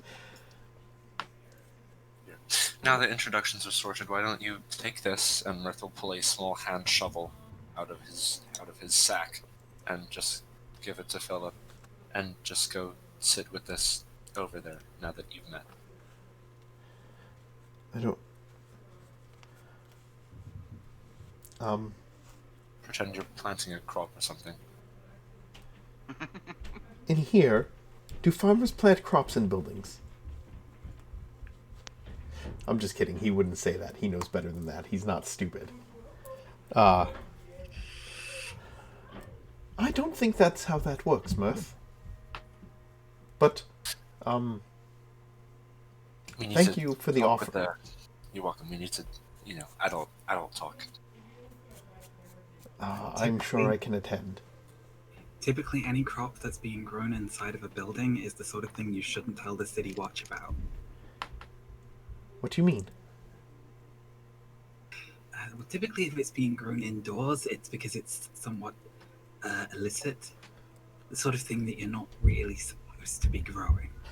Ah, I understand. We don't grow that kind of thing in Darkhaven. Yeah, no, definitely not.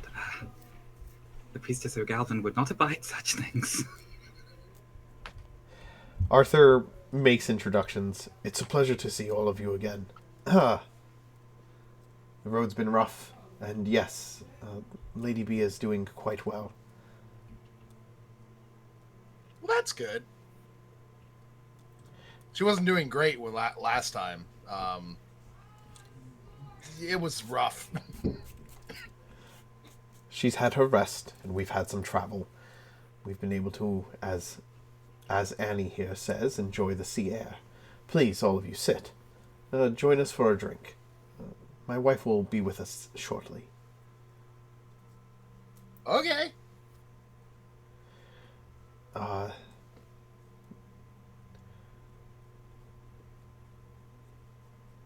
Have you met Oliver?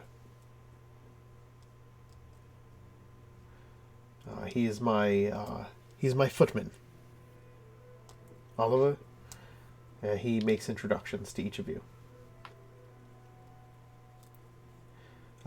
Again, Oliver is like the scrawny, pimply teenage version of John.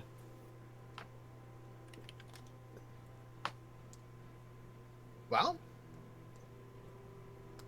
you'll have to forgive me. Did we meet last time? I don't... Oh, go ahead. I believe that the young gentleman was slightly indisposed during our previous visit. Yeah, but he looks familiar. This is, I believe, John's younger brother. He did that would indicate make to me sense. that his brother was suffering from an ailment that he was in the process of recovering from, a convalescence, if you will. I'm glad to see that you are doing better, young man. Yeah. Oh, that's right. You. Never mind. I shouldn't say.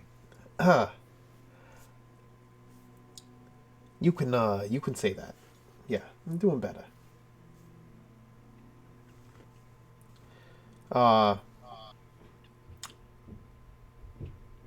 After a few moments, Lady Bia comes down and joins all of you. She greets you all pleasantly, including Sarani and Sharp-Eyed. She's clearly happy to see each of you. Hello, friends. It is nice to see you in under better circumstances. How can we all help each other?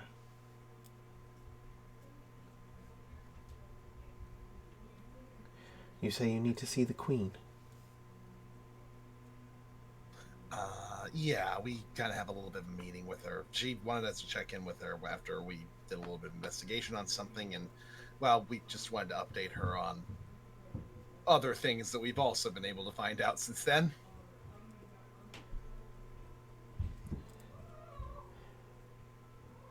I can see by the token that you wear, Luna.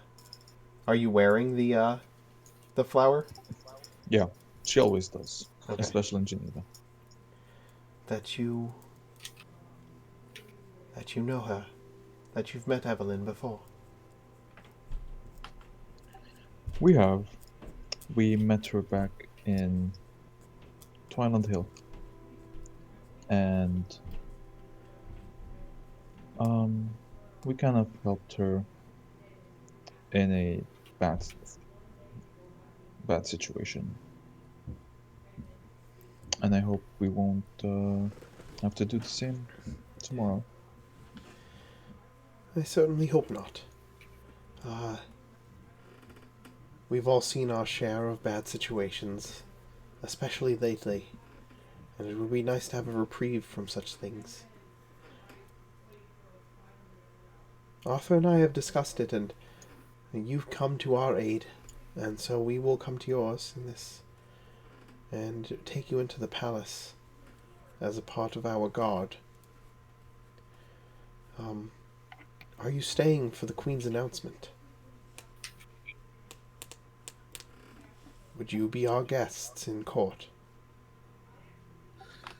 Luna would look at like the whole party and kind of like asks, "Do we? Do we have time for that?" Well, when does it happen? Because we still have to be here tomorrow. I believe that Sharp-Eye's weapons and the Queen's announcements coincided somewhat from when we first spoke. Given that we have plans in the future to possibly be traveling west, it does strike me that, given some of the speculation and the rumor about what the Queen's announcement might be, it may be relevant for us to know for sure if there is war on the horizon. If an army will be mobilizing that way west, that may impact our ability to operate within the region of the Caribbean Mountains.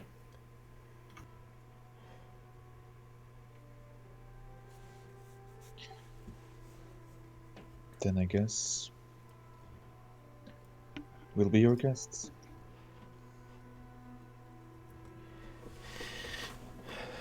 Then we would be happy to have you as such.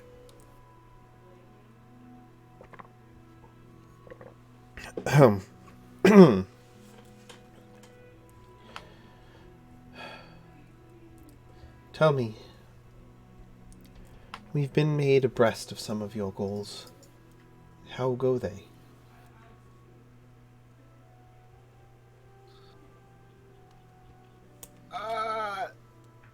We're making progress. We could use all the help we can get at this point. So,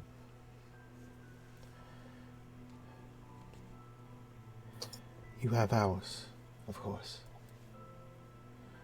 No, more like a month.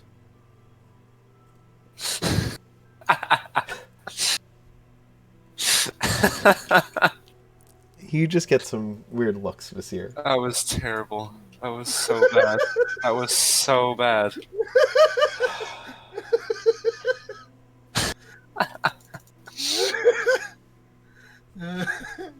give the man inspiration, Mark. Yeah, I have to say that pun is chef kiss right there.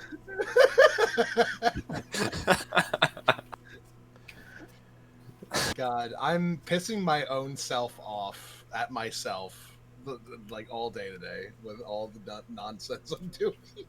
Oh, good lord. I got the hooked on phonics thing I did earlier.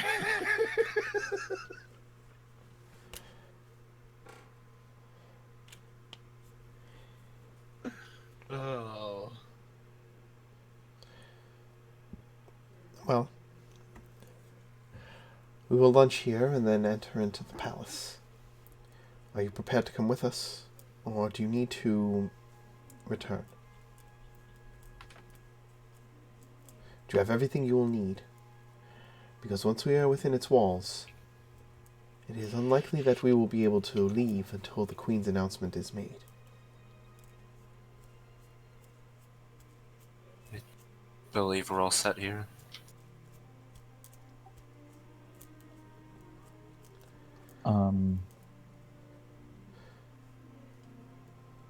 After like having, if there, Luna would ask Lady Bia if she can have a minute with her. After after finishing.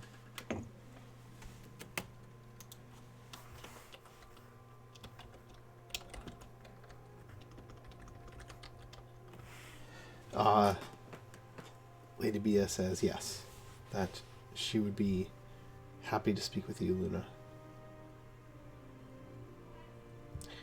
So, yeah, the two of you step aside. How can I help you, dear priestess? A while ago, we did send your priest John a message about something very specific for my friend here, Annie. Do you have our package?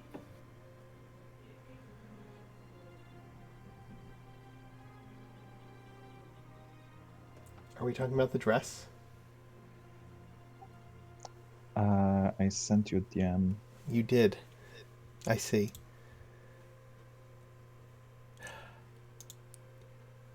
Right.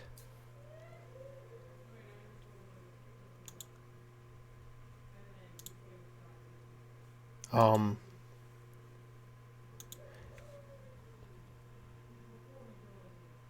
trying to remember. I know that they purchased it.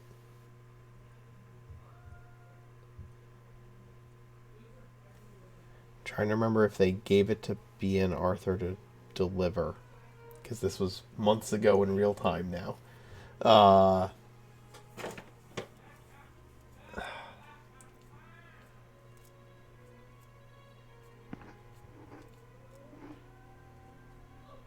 I'm going to have to go back and review the tape.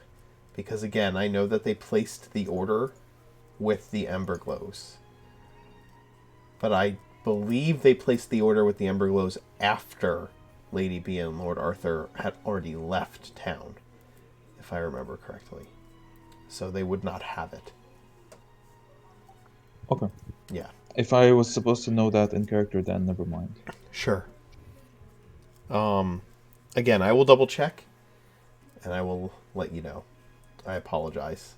But I'm pretty sure that one of the first things they did the same day that Bea and Arthur left was go and speak with the Emberglows, and purchased it then. So. Yeah, I think I remember Lark trying to do the cufflinks with the prestidigitation in it, and that didn't end up working through because Right. that was what they were going to send along with Lord Arthur and Lady BS, I don't think they actually got the Yes. organized send it off with them. I believe that is correct.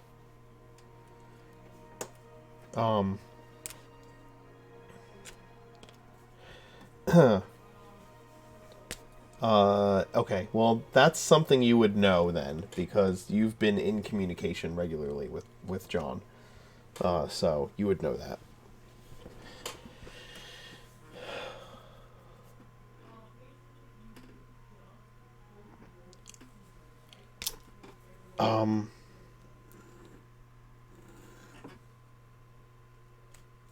When we arrive at the palace, there will be a moment of introduction. We will enter, and we will be welcomed by the Queen's staff. We will then be shown to our quarters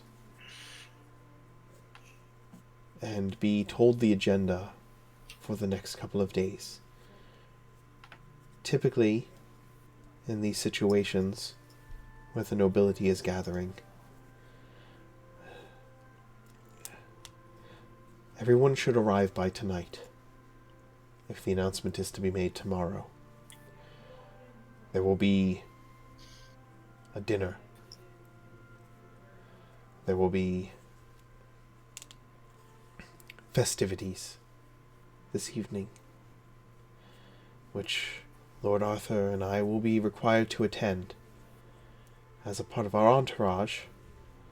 If you are part of our personal guard, then you will remain outside of these festivities in a servant capacity.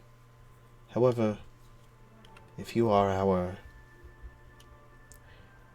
make a caveat for having guests who are to attend court with us, then some of you will be welcome to join us for these things.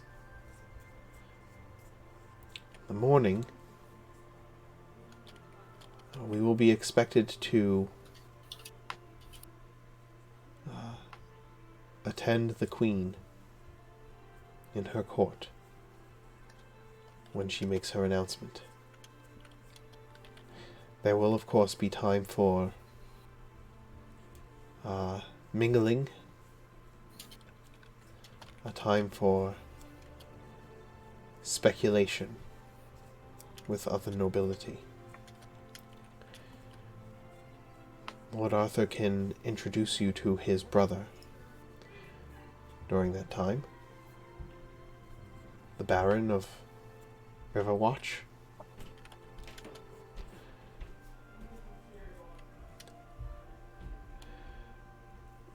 I don't know which of you would be comfortable attending these types of events, and if you are equipped to do so, or in what capacity you wish to be a part of our entourage going forward. As for a private meeting with the Queen, I can request one upon our arrival, and your token may grant some weight to the request. I hope she is not too busy preparing for the next day's events. I hope that our assistance will grant you the audience you need.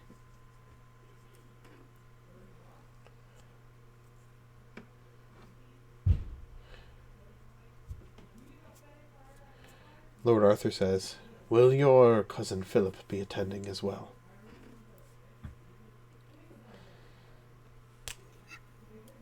We were somewhat hopeful of that being possible. Which we present him as a member of the entourage. Just gonna I know that he can be a little bit stiff and awkward, but I think he could reasonably present himself as a seneschal, possibly a groomsman. He's a farm lad after all. He is familiar with the tending of horses. Very good. If you think he can fill the role, then I have no doubts.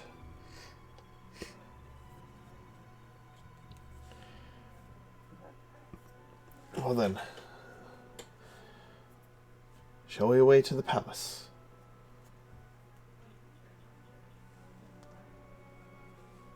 All right.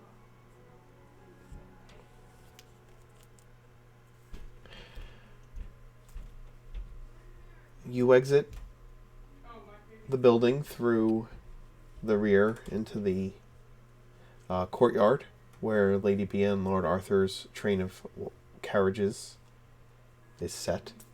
They have one for themselves to travel in, and then they also have one for their personal effects and one for several servants and attendees. And then they have what you may know is Lord Arthur's personal team from the dance. Several veterans that you remember from the night in the sewer who are dressed in much finer armor and house guard uniforms for House Dolka, and flank their carriages. You can fall into step among their entourage and pass through the gates.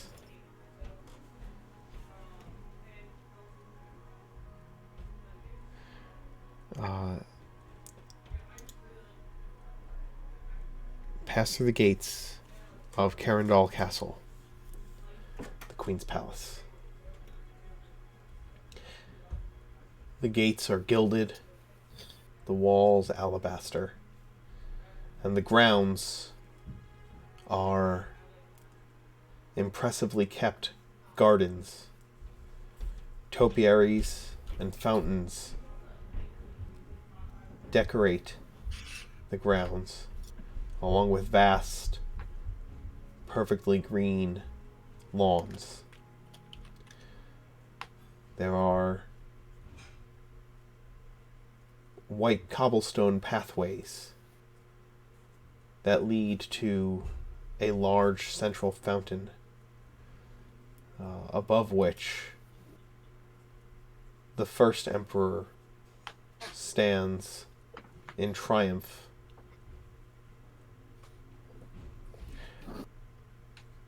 Atop a mountainous rock from which fountains spring. And as you pass by it, you can see that the pool in which these fountains pour is the shape and topography of Oregon itself. Serrani would like to look at the statue and then look at Phil to see if he notices a resemblance between the two of them. There are literal generations between the two of them. I know, but Serrani's like, does he see anything? I don't know, give me a perception check?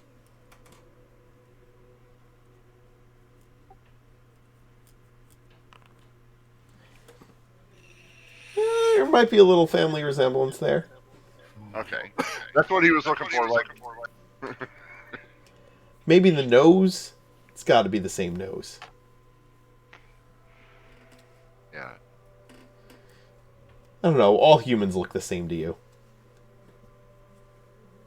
Annie will kind of like fidget with the hem of her skirts a little bit as like the statue passes by and just turn to Phil. I'm sorry for the comments that I made. I understand this is difficult for you to be flung forward in time in the way that you have been, but his blood does run in your veins. He united all the land east of the mountains, all the way out to the Delusian seaboard, got people to unite and cooperate. So if he can manage that, then you can manage this. It's just strange to be back here. You know, time passes but doesn't in that mirror. I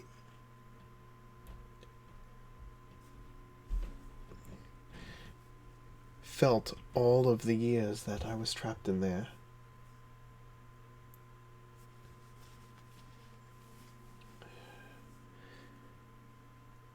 It's...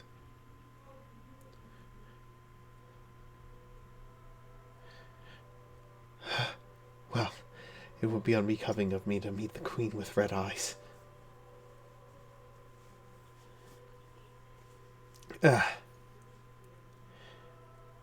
We should just get inside.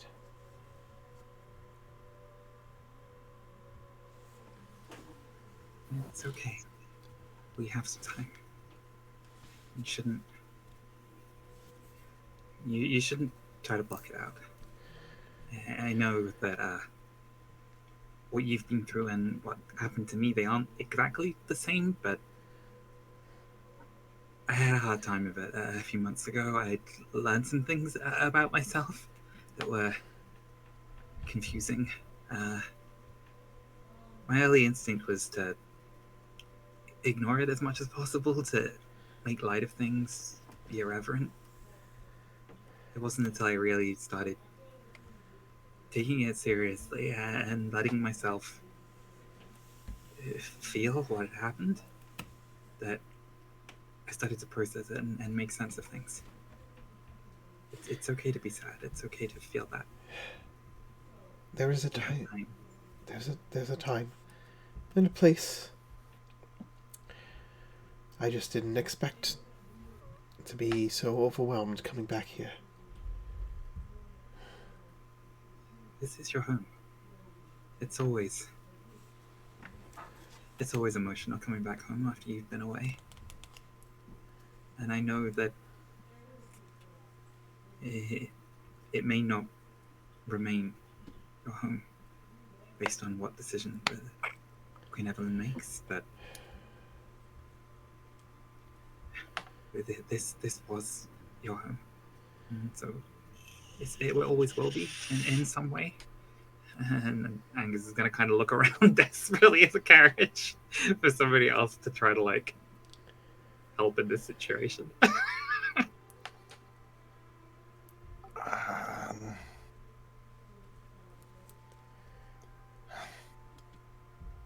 You know, if I knew how to deal with things on an emotional level healthily, I probably would have done so by now. But I don't know, bit of a learning experience. You're doing a lot better than me, honestly. If I was in your shoes, I would be just a wreck. For sure. Not even a question.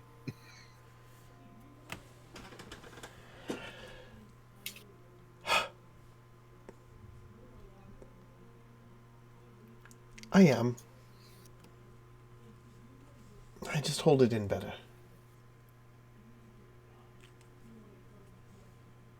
It's pretty good. I mean, certainly looking a lot better than I would in this situation.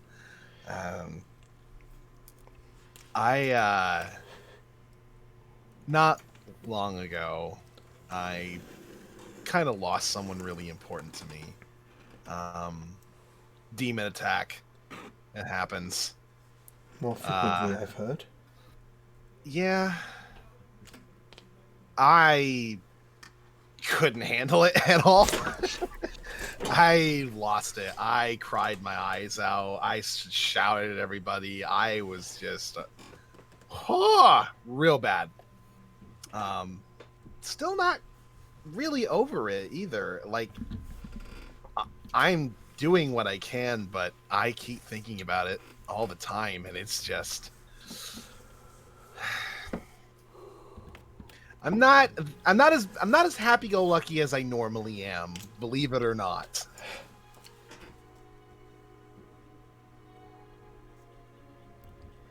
I'm terribly sorry for your loss.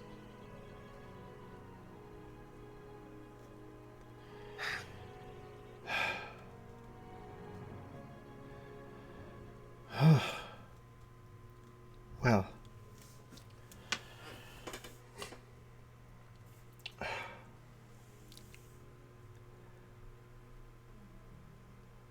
let's hope this isn't the last time I see this place. I don't... If all goes well, you might see this place as kind of a second home, maybe. If all goes poorly, I may not see anything again. We'll make sure that doesn't happen.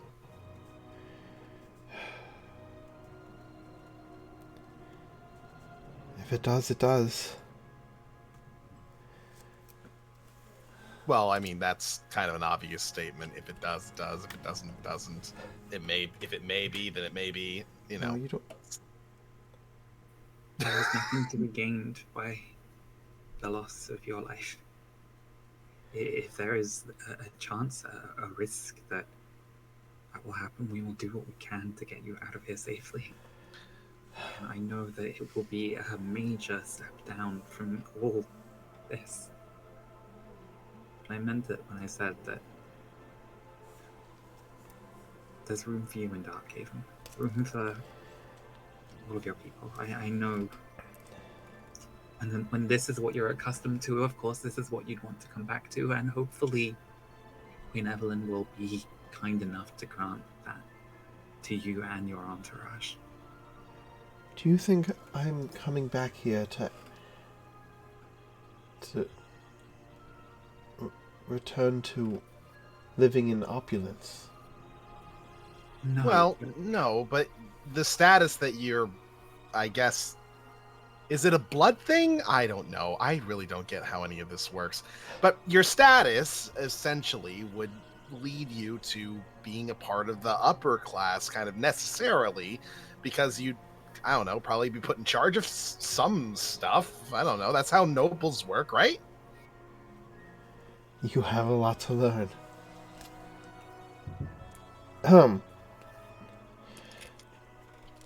Securing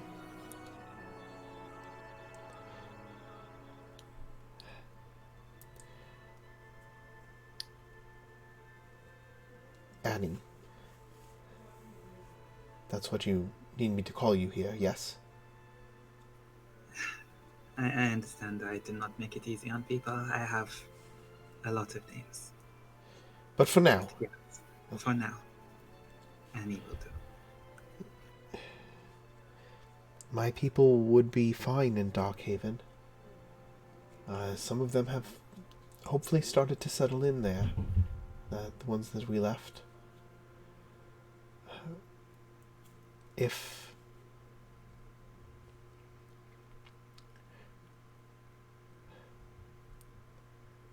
it's my fault. What happened to them was my fault. What happened to the Empire is my fault. It was Okay, now you're being silly. Listen. Indirectly, I'm not responsible for what happened. But indirectly, my absence created the environment that undid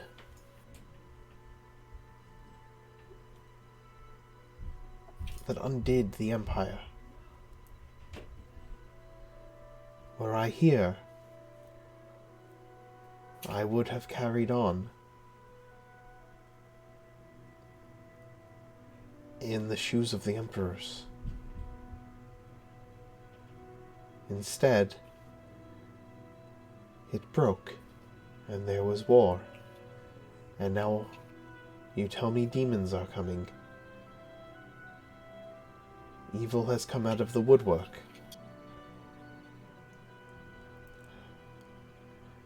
Well, I don't think any of that has to do with you. I'm pretty sure that would have happened either way. Maybe. You cannot know what would have happened if you had not become trapped in the mirror. There is a possibility that you would have been rendered ill and died of the same illness that took the last emperor. The fact that you were in the mirror means that you are here now. And so you can make choices here and now to try to make the world a better place. That's what we are trying to do.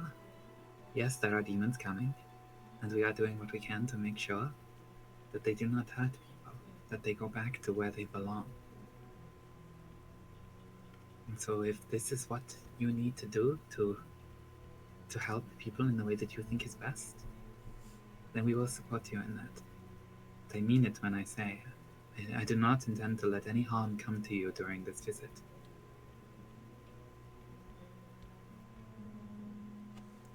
You are here in part because of us. So if something were to happen to you now, then I would feel a burden of responsibility for that. What I did not do that resulted in harm coming to you. So cheer up. No harm will come to you this day, so long as some version of me using some various alias is there to help you out of whatever tricky spot you get yourself into. Well, all right, cousin. If you say so. See, now this is just like the time when we were children. And I was very insistent to you that I knew how to get fresh cookies right out of the oven, right under my dear aunt's nose. And it definitely worked out, didn't it?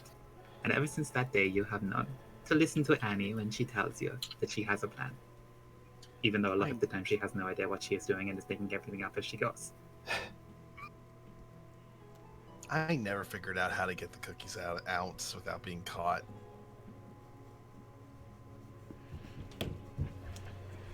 Serrani will, about this time as these two are smiling at Philip, Serrani will walk by, pat him on the head, and goes, "You'll be fine," and just kind of walks, like gently walks past him. Serrani. We're walking, aren't we? I thought we fell in line with the rest of the entourage. It's fine. DM, if I may. You may. Like hearing this conversation, Luna would come up to Phil. She would tell him that the gods placed you on our path for a reason. I think you'll be fine, and you have our support. And like the party can see, Luna has her hair, like I'm gonna say the ponytail, like to show like as much as possible and not hide them nor who she is, if that makes sense. Yes.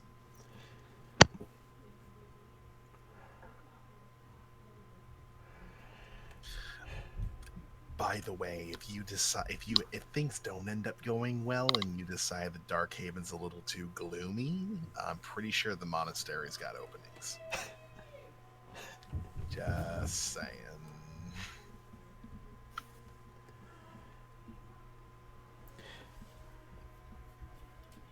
You arrive in the palace itself and step out. Bia and Arthur step out of their carriage, and those of you who make up their entourage form around them.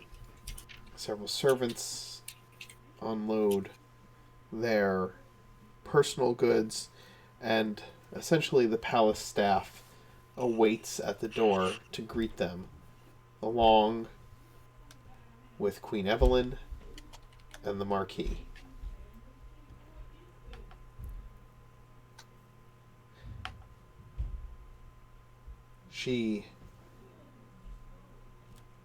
Formal greetings are made between Arthur and Bia and the Queen and the Marquis.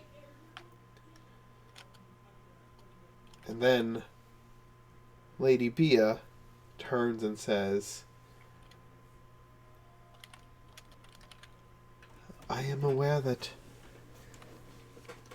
you have made the acquaintance of our traveling companions who have come as a part of our personal guard and entourage in order to see you once more, Queen Evelyn. And she steps aside to where all of you stand. And the Queen catches sight of all of you. And seeing the flower upon Luna's cloak, she smiles brightly. The young Queen is happy to see you all once more and beckons you forward.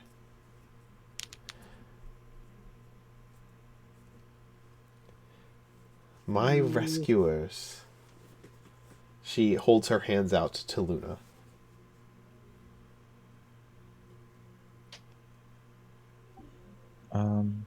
She would approach, assuming a lot like the whole party approaches, and she would take her hand. Yeah, she holds like both hands out to you to grasp hers. Okay, yeah, she does. She embraces her. The other members of the Queen's party who you had met are in line with the palace's like most prominent servants who are here to greet the incoming nobility. Welcome to my, I'd say humble, but it would be a lie, my home. The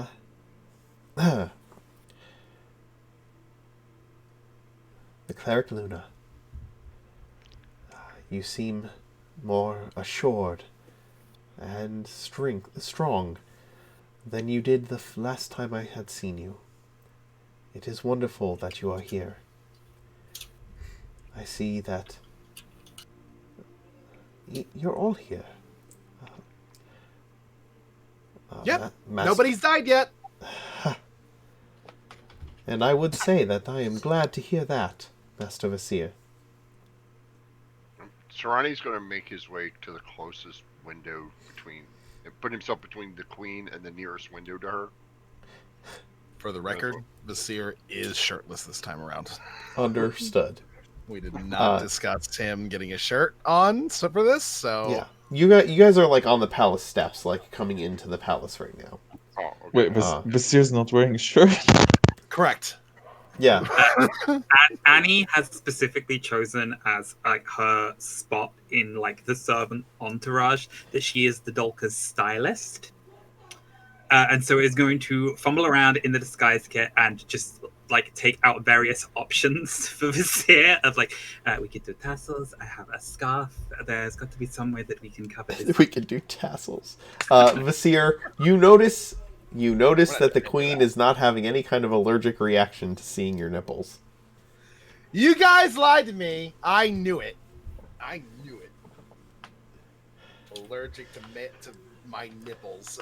I knew it. It is not necessarily that I lied to you. It is possible that there are simply various types of nipples, and she has a very specific nipple allergy to types of nipples that are very much unlike your own. Okay, well, should we test it? Should we get everybody's nipples out and see which ones she might possibly be allergic to? I think your pecs are like insulators. He starts flexing them. I mean, they are pretty good at keeping everything in.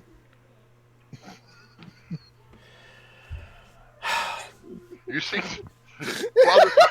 Sarani is over standing over to the side, looking at Vasir's nipples, then looking down at his own chest. They're just looking down at his own chest. They're just incredulous looks all around.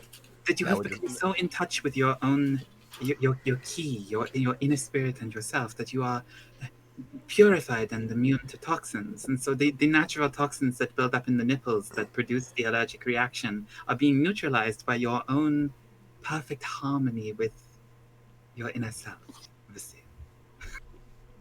I'm writing a book on this. You sound like whenever Master Morrison was really tired and didn't want to actually teach a class. The Queen holds up a hand. As entertained as I am by this conversation, I can assure you all that I have no allergy to any part of human anatomy. Thank you. That's good, because you probably shake a lot of people's hands, so it would be a really big pain if you did. That being said, Master Vizier, it is not typical for one to present themselves to the Queen in such limited attire. However, for the moment I make exception. For the Great. moment. Well, I for will the not moment, use- I'm happy. I will note to you, Vizier, that she indicated human nipples, so I think my point still stands. It's clearly that she has an allergy to half-elf nipples. Luna, can we test this?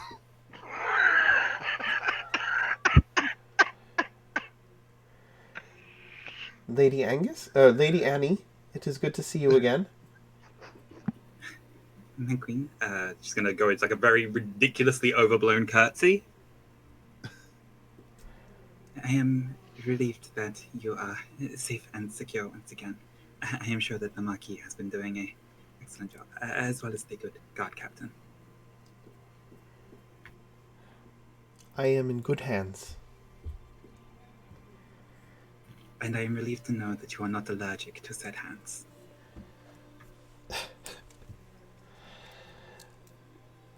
The Queen, she just kind of gives a rueful smile to you.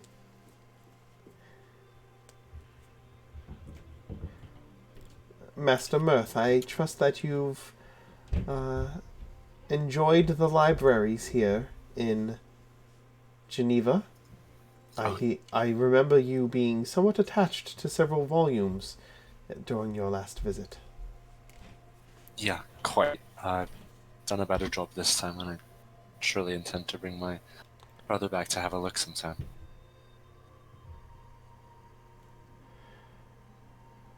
I am glad to hear that. You know, the palace has its own royal library. You'd be more than welcome to peruse it while you visit.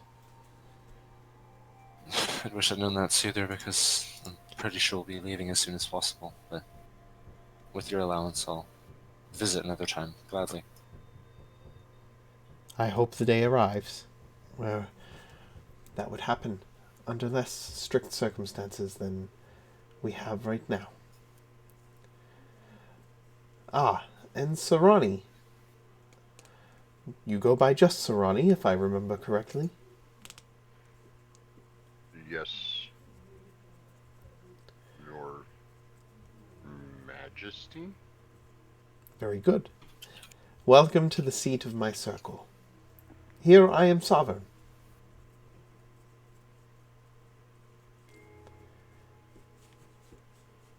Look at her getting the lingo down. Swarty just kind of nods at her. Like, he's trying not to embarrass anybody.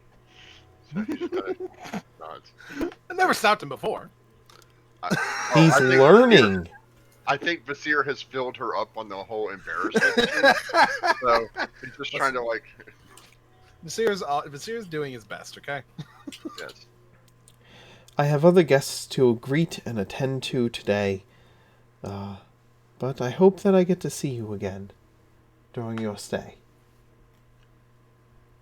Well, we do kind of have to talk to you about a lot of stuff, so hopefully. Ah, did you pay a visit, as I had asked? Yeah, huh? Then we do have some things to discuss, and I will be happy to see you again before you leave. If we may, as soon as possible.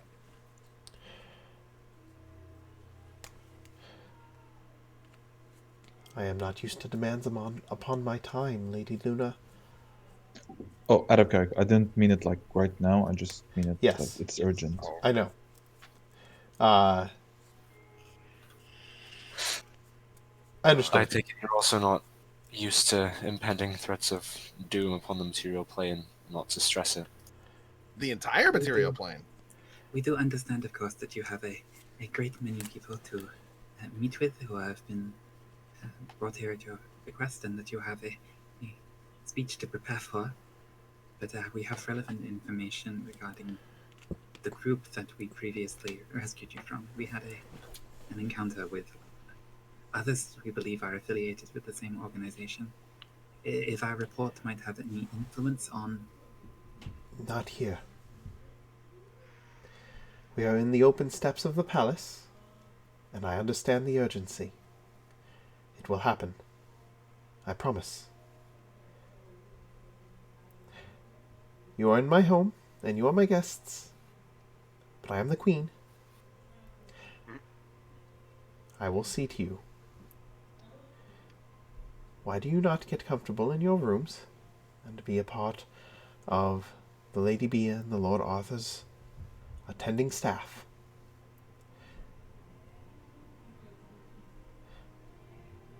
That sounds nice.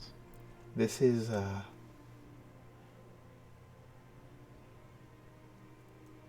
is good to see you all again. It's good to see you too. I almost called you by your name. Your Majesty, right? Yeah, that's the proper way to do things. She nods in semi-approval. She, her and the queen, her and the Marquis take their leave and allow you to enter the palace. You are escorted to Lady Bea and Lord Arthur's suite of rooms in its opulent corridors. The place is like a city unto itself inside. It is like... Serani, it's as vast and open as the caverns, in spite of the ceilings. Just huge. Like where... Well, like where Baraldi took you to see the mind of the swamp, the heart of the swamp. Only things brightly lit, filled with statues and artwork, tapestries and light.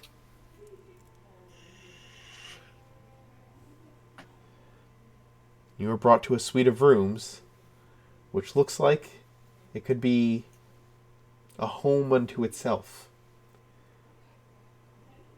There's living quarters, entertaining space, servants' quarters, all for just Lady Bea and Lord Arthur within this vast palace complex. You can only imagine that there are similar spaces for the other visiting nobility here.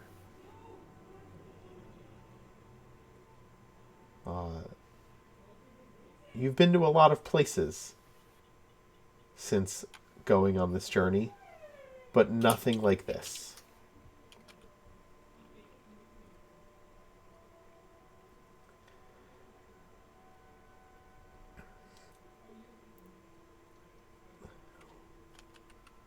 Getting settled in,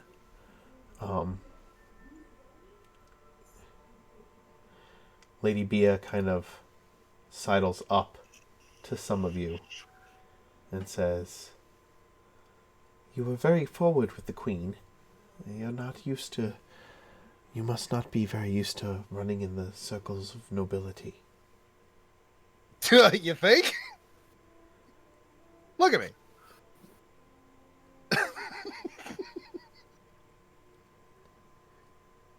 Well, it's more the fact that we're running against the clock, and urgency is our top priority right now, with all due respect. I understand, of all people, urgency and danger. You need not explain it to me, Mirth. But you'll find that things will go smoother for you here at the palace if you follow the proper protocols.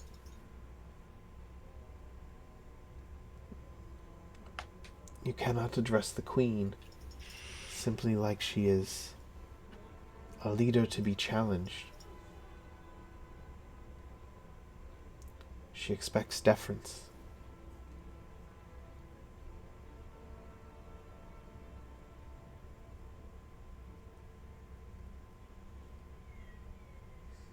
Well, it's not something I'm used to doing.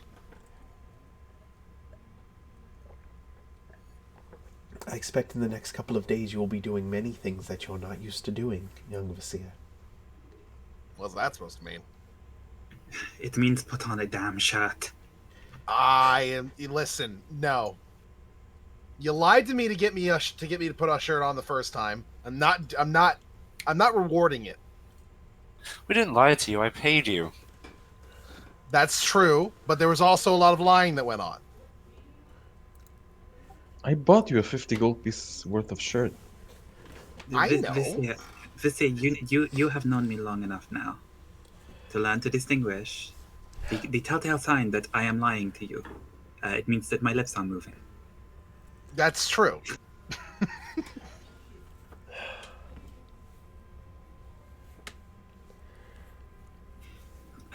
Lydia, I don't understand.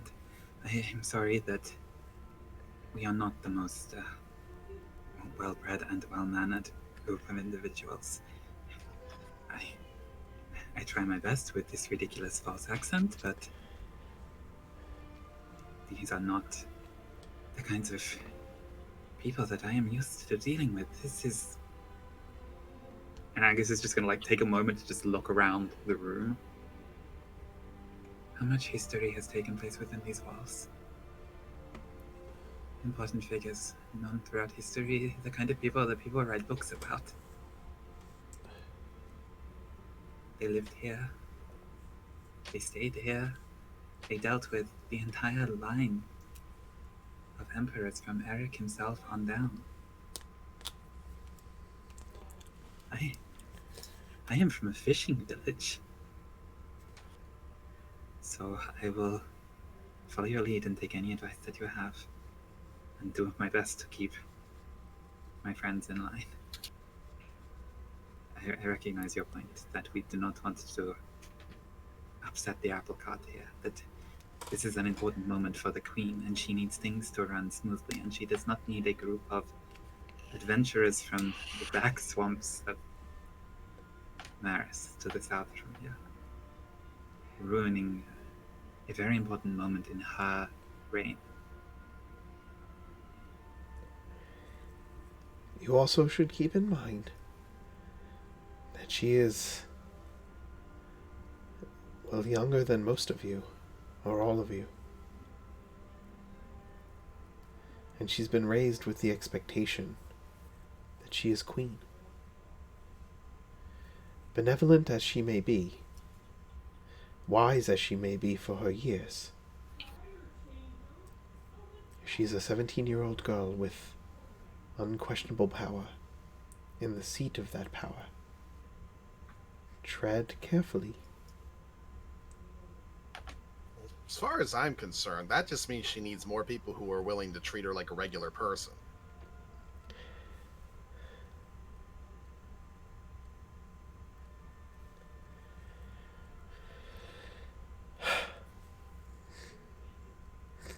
I can agree with that to a point, Visir, that is probably something that is invaluable for her to have behind closed doors in her intimate moments in her private quarters. But when she is in public, presenting herself as the Queen of Geneva, it is important that her authority is not challenged.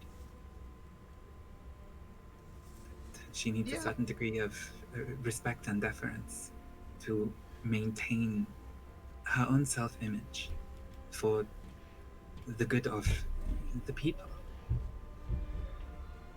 It is after all entirely arbitrary that we consider people nobility in the first place. It all kind of requires us to keep playing ball for the whole thing to work. No offense, Lady Bia. None taken.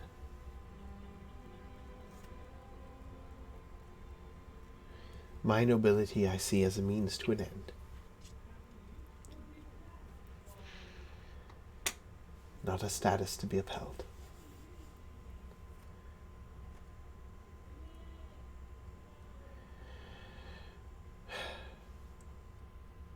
Perhaps we You said should... there's going to be a banquet, right?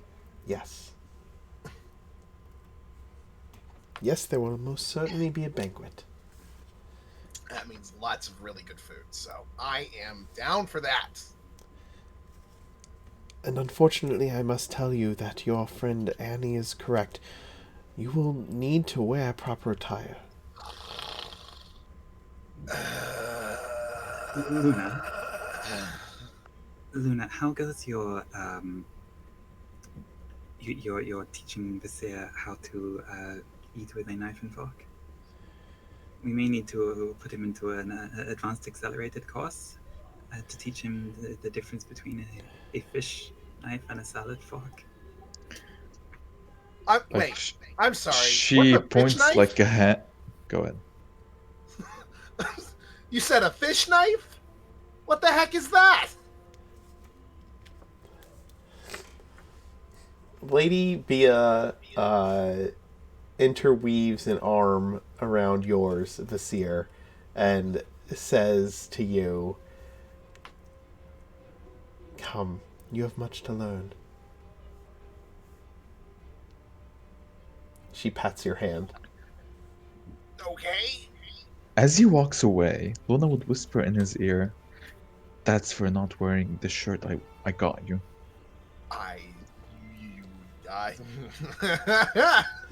Tell me, what do you know about wines? And Ah! we'll... With that, we'll take a break. Pinot Noir! Oh my god, I was having dinner the other day. My parents had some wine bottles on the side table and they were Pinot Noir, and I was going to send you a photo, but I forgot. That's amazing.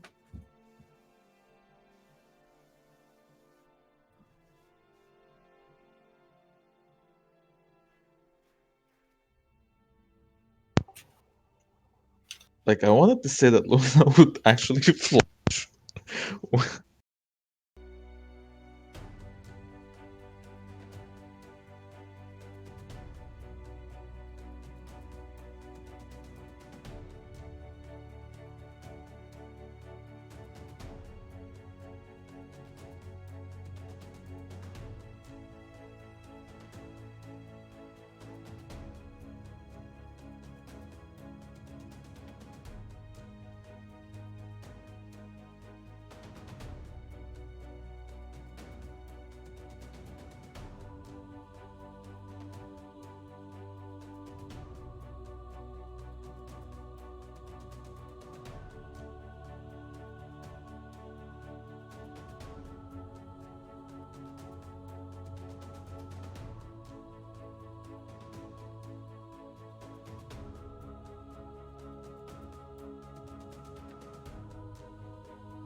You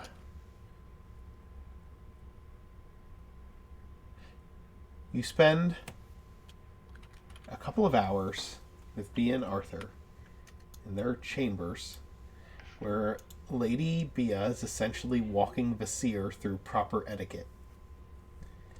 It is going about as smoothly as you would expect such a thing to go. That is to say, not very. Correct. I still don't. I still don't get. I still don't. Why are there like 7 forks? I understand that one's for salad and that one's for some other type. I don't. This. Why are you all weird? Why are you weird? I'm not. I'm very normal. You're normal to you. To others, you may be strange. People's customs Well, that's are different. their fault. No, it's not. People's customs are different where you have in different places. That's their fault. While Vasir is getting that done, Sarani's gonna go find the gardener and see if he can't get a good trim like the topiaries. Are you all going to allow Sarani to just wander the halls of the palace looking for a gardener? Well, they shouldn't be hard to find. They're down with the garden. That's I fair. think that's the problem. So it was what, like T-2 hours ago that Rick was saying like, hey, Sarani's doing fine. He's not like making a scene in public, scaring people. Gardener, trim me! No. Yes. Literally exactly what's happening. Don't say no. Not like that. Sarani is not, early Hulk. Yeah, that's true. It would be more like, pardon me, gardener. Big old liar pants. Can you trim me like these topiaries so I can be presentable for the queen? It'd be more like that. Like one of your French plants. Hey, if we're making callback jokes this episode, then you should trim Sarani into the shape of a topiary tiger. That's true. Yep. That's true. With backwards thumbs. Oh, good lord. So yes, Lady Bea is trying to walk Vasir through proper etiquette for the banquet that you are supposed to attend later that evening.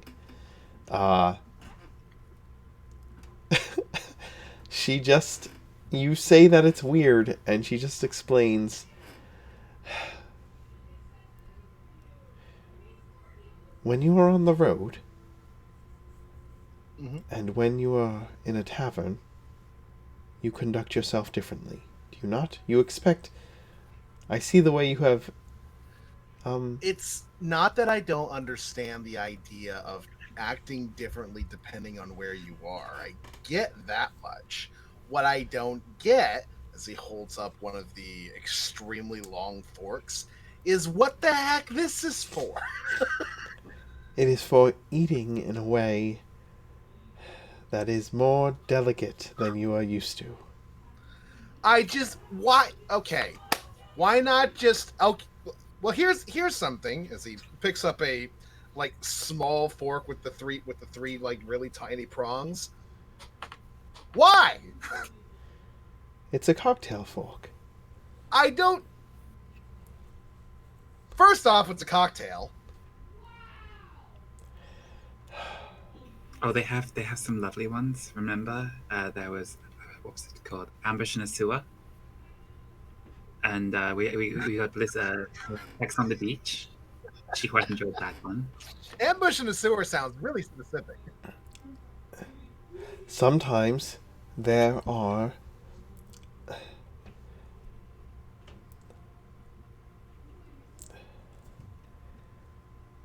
You'll just have to trust me that there is a situation for each of these. And she begins to go through what each of them are for.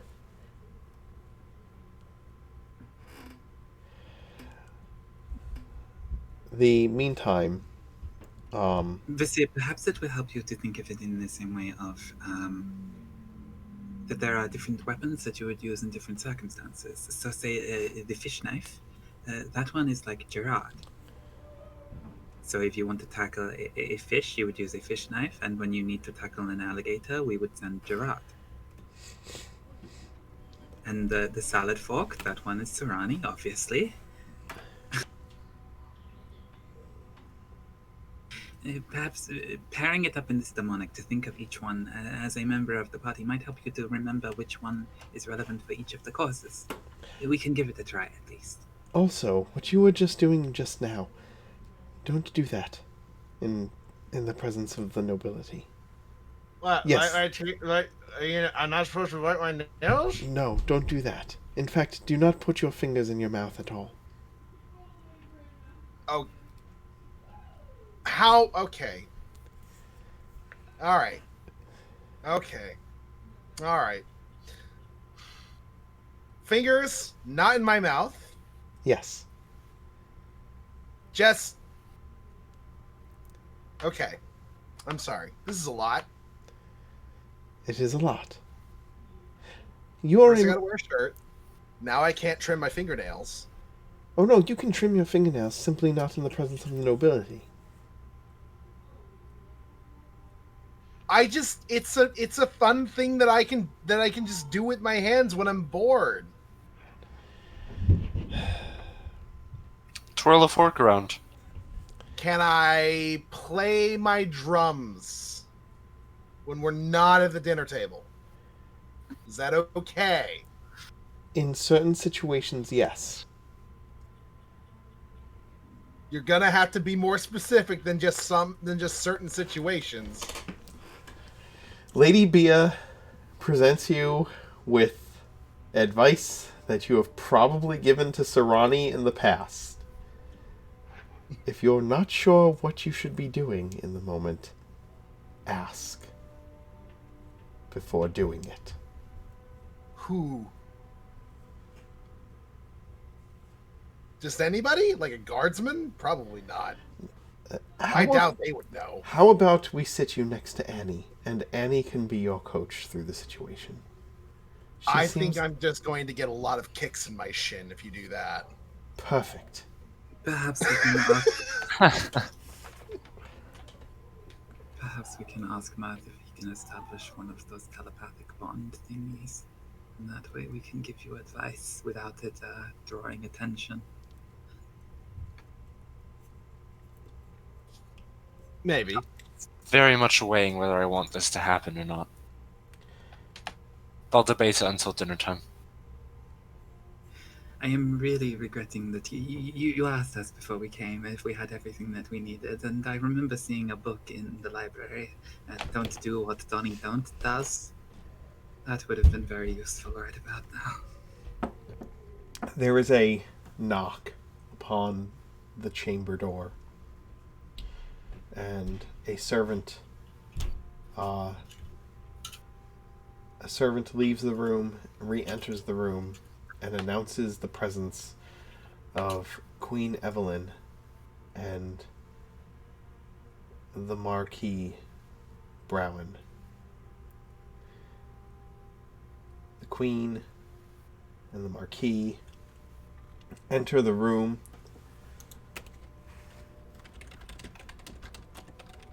In time for a raid. Thank you for a raid, guys. That's awesome. Poke Your Eyes Out Games is raiding us with a party of 13. Hi. Hello, fellas. Hello. Welcome to our humble D&D game.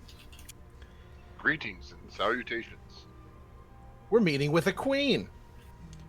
You are. And very few of us are capable of that sort of social interaction without it being very weird.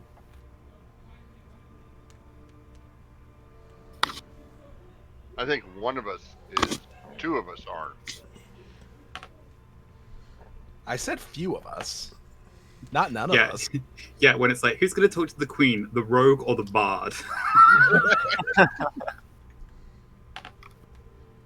See, I'm trying to imagine like old Battle Luna, just like stewing in grim silence at the end of the table with like blood makeup on, and just like Angus in a dress, like good Lord. giggling down the aisle. The Queen and the Marquis enter, along with Captain Eden, several guards, and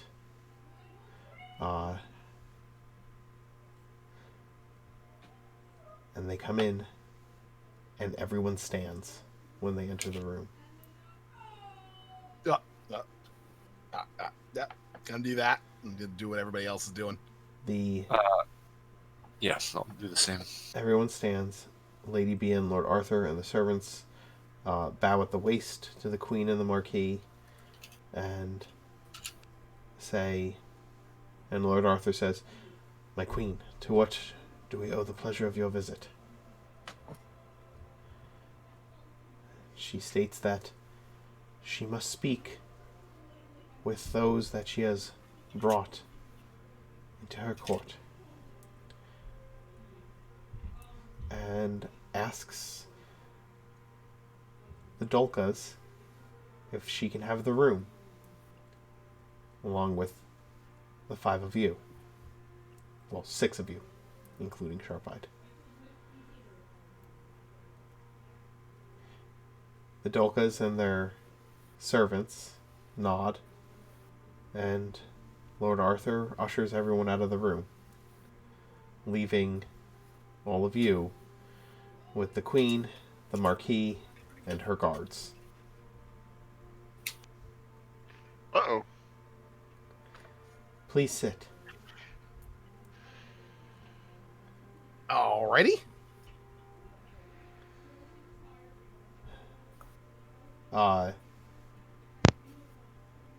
Philip you two does still not. look great together, by the way. What's that?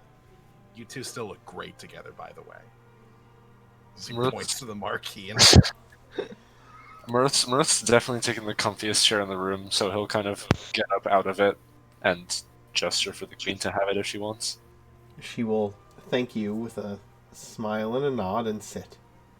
I will cast Fly on myself and sit cross-legged, hovering in the air. The Marquis will stand beside her.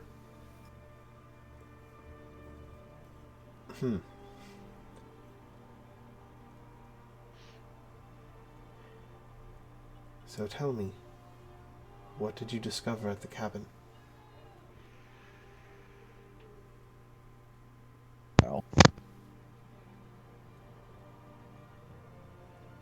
honestly, we didn't get a lot out of that part. Other than people had already been there. People have already been in. Was anything removed? It seemed like it. Hard to tell.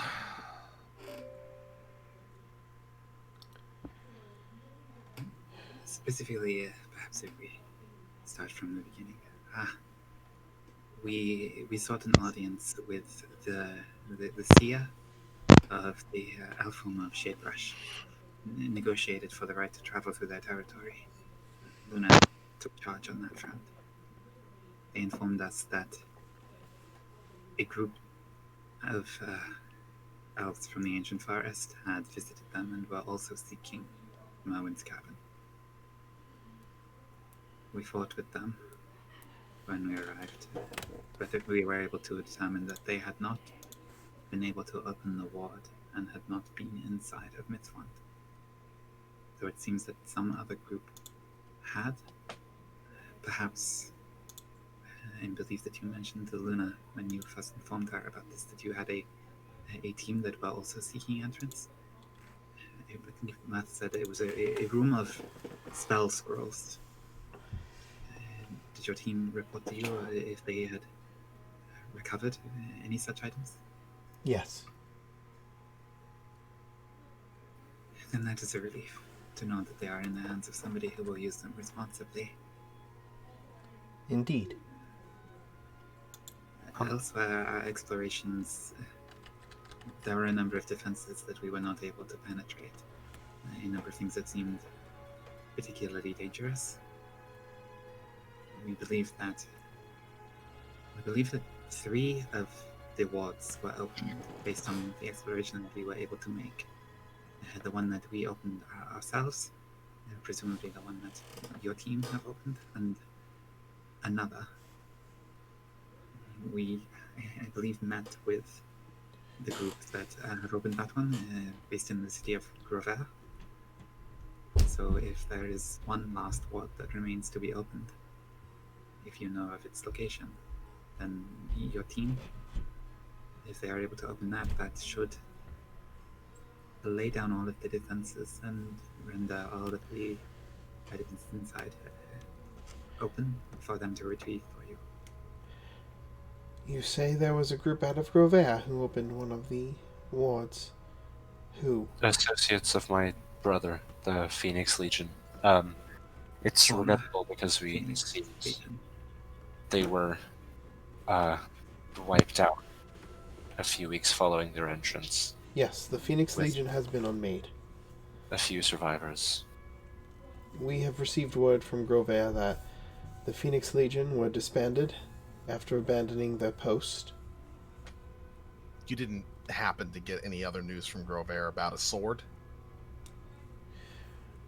We know that the sword of the Legion was lost, probably taken by the upstart members of the Legion who decided to turn traitor against the city.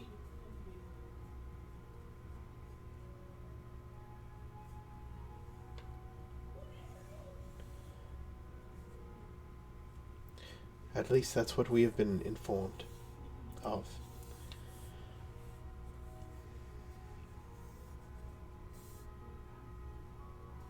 Either we were misinformed by the survivors, or Grover is pushing a different political agenda. My assumption is the latter. Question is why? Was there a certain... I've been told there are houses. Was it a certain one that contacted you about this? No. Grovea has the only printing press in the world. I have read the papers. And, of course, I have my own means of gathering information.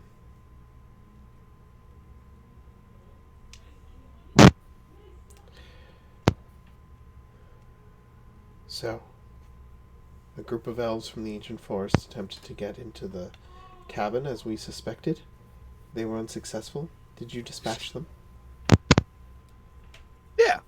They had failed up until the point we got there. I managed to take down their series of complicated words on the door to the vault.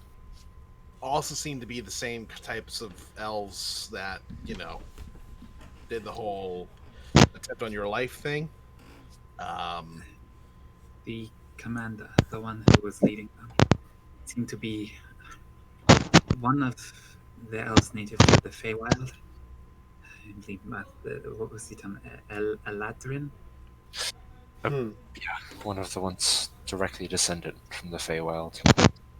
We were not able to apprehend him. When it became clear that we were winning the battle, he used magic to escape into the Feywild itself.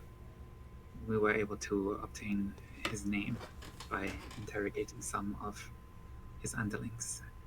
I believe his name is Caleb. I'm not sure if your team might have already encountered him. They have. So it is a common theme, common thread, common enemy.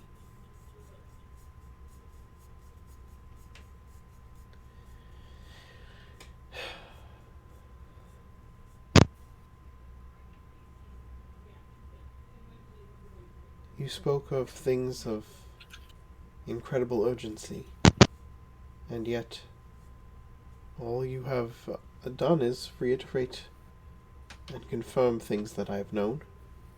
However, So the you world- have shown that you are resourceful and have entered Mythfont yourselves, confirmed that the cabin is there, which I am grateful of. But none of these things speak of the urgency with which you impressed upon me. Right. So the world's going to end here in about a month or so. That is far different than a month. Mm-hmm. Not exact. No. It's no. going to get really, really, really bad in a month, and then it'll end in another month.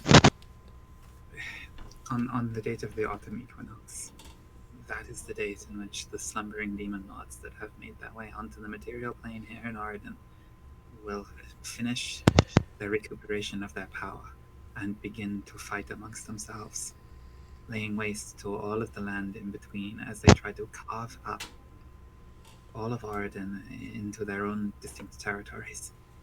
By the winter solstice, if nothing has been done to stop them, it does not bear thinking about. The Marquis squeezes the Queen's shoulder. She pats his hand. Adorable. He says, "We're not entirely unaware of these things.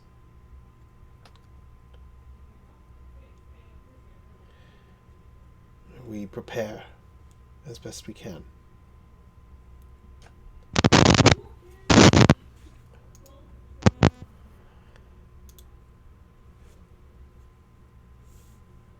Well, okay. I don't really want to get into all the details as to what you're specifically doing to prepare, but we can avoid this whole fiasco, provided that we get all the things that we need. So, of course, part of that means angel feathers. Not sure if any of you might be able to point us in the right direction there. We kind of know where most of this, what we're looking for, are, but it would be nice to have a better clue. The information I gave you about Mythfont was the greatest clue I could give you as to where I know things of such nature could be. Right. Okay. Well, that's fine.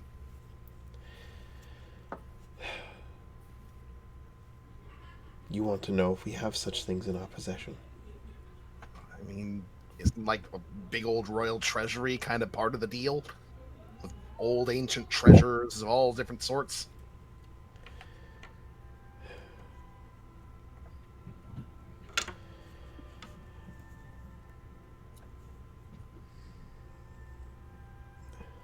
Yes, of course. Nothing in there? Do you have a list of the things you need? We do, actually. I thought we already I think you provided did. it last time we met her. We gave it to Juliana. You did. Yeah. You gave it to Juliana. You did. You had it at that time. You gave it to Juliana. That is correct.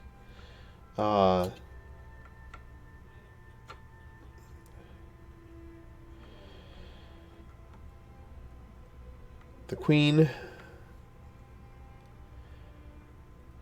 tells you the Lady Juliana has been looking into some of the things that you have asked for in the list. You can meet with her after the banquet tonight. Okay. She will provide you with whatever she has discovered.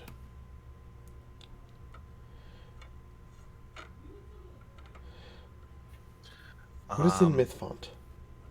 What did you find there? Oh boy, lots of stuff. We played a weird game where we could only move in particular directions.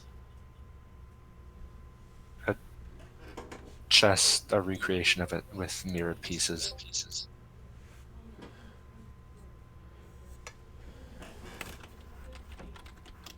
There were wonders, creatures of antiquity preserved, kept alive as if in Can you hear me? a magical menagerie. There was also a room full of a vapor that killed everything that it touched. I think that spans the full breadth of it. Things that are wonderful, and things that are dangerous. You saw no artifacts. No items of power. Nothing of note. At least not in the section we explored. Defenses that we were not able to penetrate. I believe that the doors that were sealed seemed to be protecting what was presumably a vault, the heart of Mythfont itself. Anything of particular danger and power was likely preserved within. Do you not think that those are the type of things that would aid you in your quest? And help me protect my people from such threats that you have discussed? Well, no. See, we have the list, so we know all the things that we need.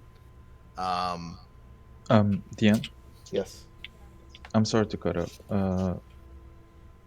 While this is happening, can I roll insight for their reaction? For whose reaction? To both of them, the queen and the marquis. Like, how are they reacting to all of this? Sure.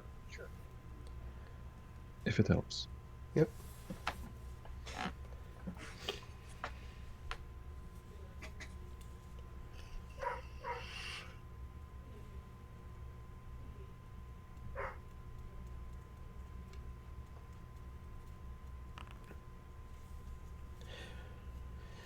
The queen's response is measured, controlled, but she seems to be a little disappointed that um,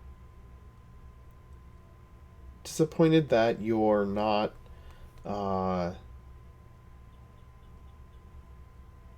you didn't bring back more things or information about the items that are inside Mythfont. She was hoping that you would. However, the information that the threat of the demon lords is coming sooner than later seems to have definitely affected them both. Uh, they are not. They are clearly concerned, and the Marquis's response was much more of a like, "Uh-oh," and the Queen's response was a bit more. She became more measured and more cold.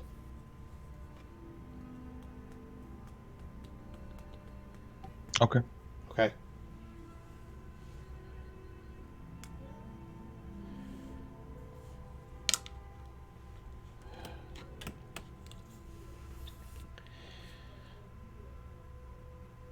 Well, if that is what you know, then I welcome you to enjoy the comforts of my home while you are here, and I appreciate you bringing back such knowledge. I'm. Oh, the entrance by which you entered Mythfont, would I be able to send a team to enter through there as well?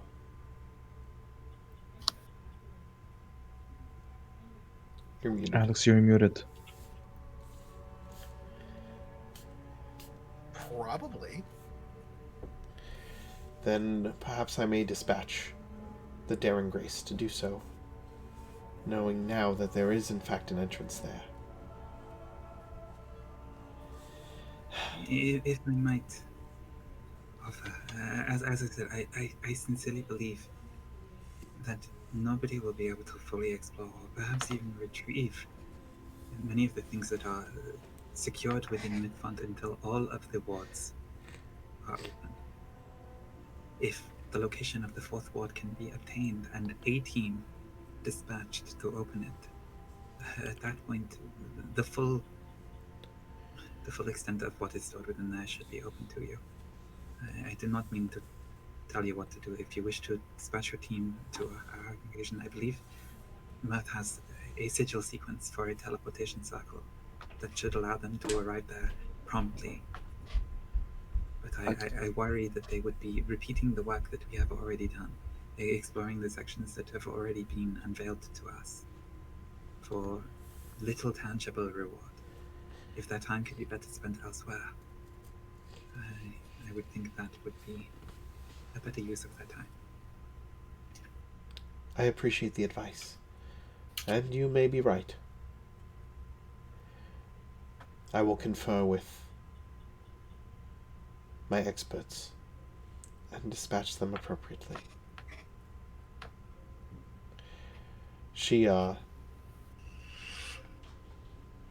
The Queen says, if there's nothing else.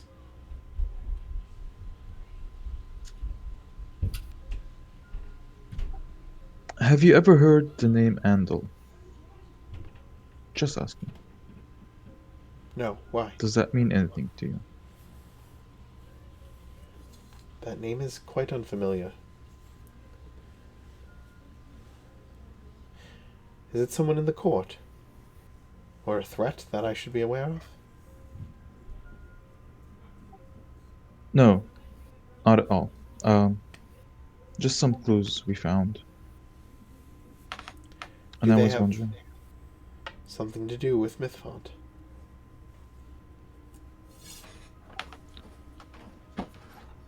Well, um, our friend here found that name.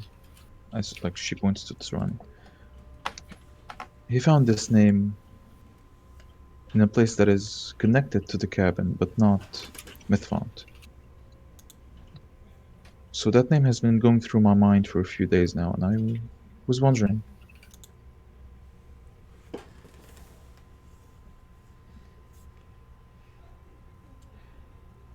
I am unfamiliar with it. I apologize that I can't offer you more information.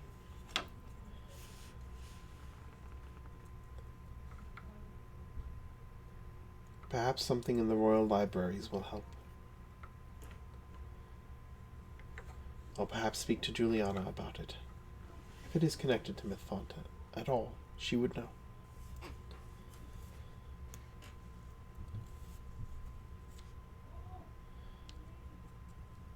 She stands.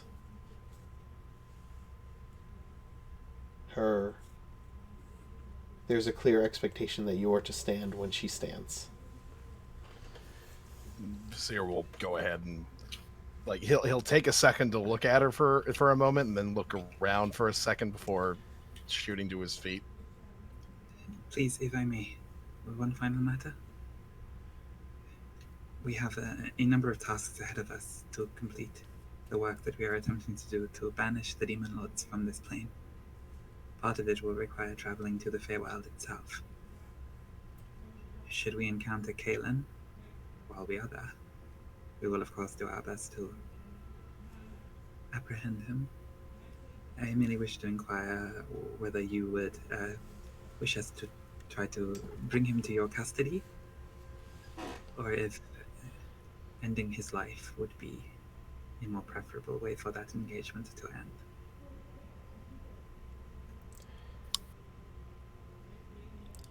From what I have seen,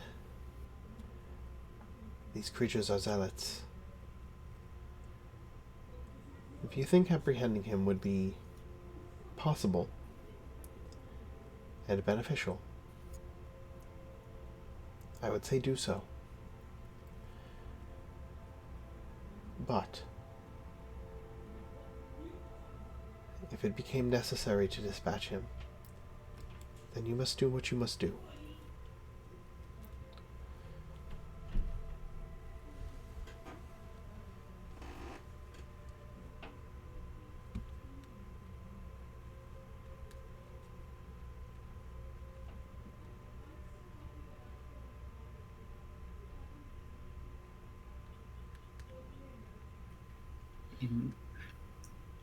In all sincerity, I am not sure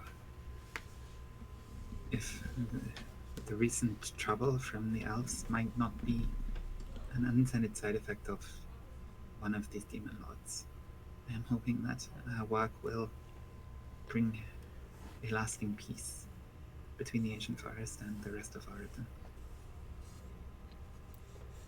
I hope by the gods that you are right, and that conflict will come to an end in that regard. Peace will come to Oregon. One way or another, we will bring it about. Hopefully, banishing the demon lords is one step in that direction.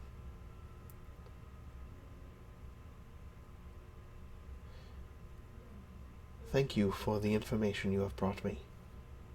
It will aid the kingdom, and I will disseminate what information about that I feel will most aid you, to those who I feel will most aid you.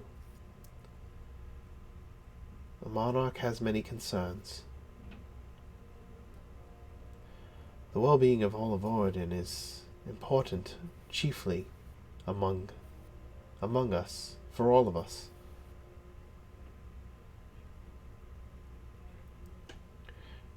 You do Any way that I can help you be successful, I will. In transport, in equipment, and of course, in the objects you seek to perform this ritual. Seek out Juliana after the banquet. And hopefully she has found some of the items that you seek. Thank you for attending me.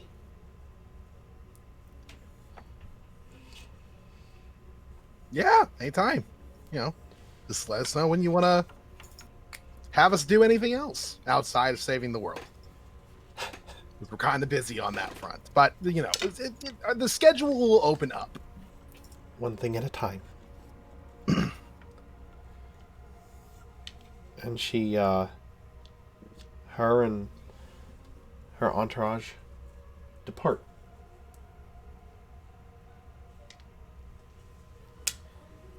Just gonna turn like a slightly apologetic look towards Philip.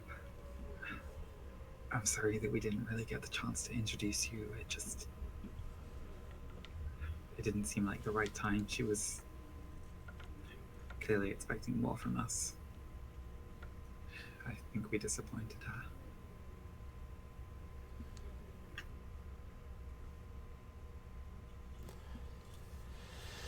Philip nods.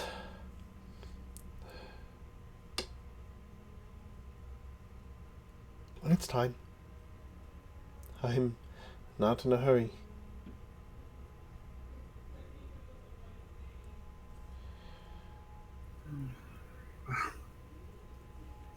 That must be nice. We have a month. You'll do it. I'm sure. Well, we kind of have to.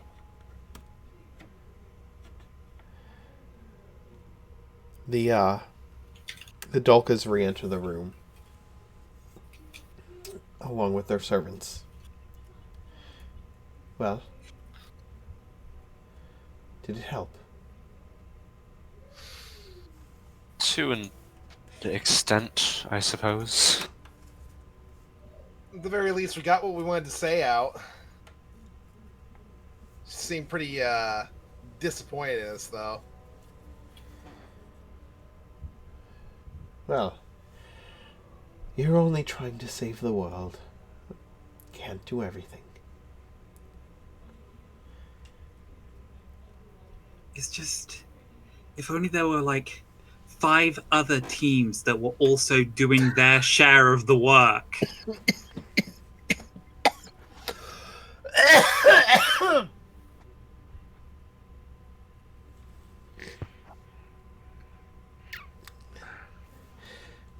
Alex was choking on the meta.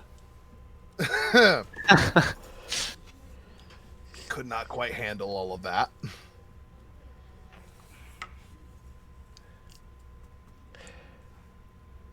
It's almost as if we're the only people that care that the whole fucking planet's about ready to die. Oh, you're not the only ones who care. There's at least one other team that does.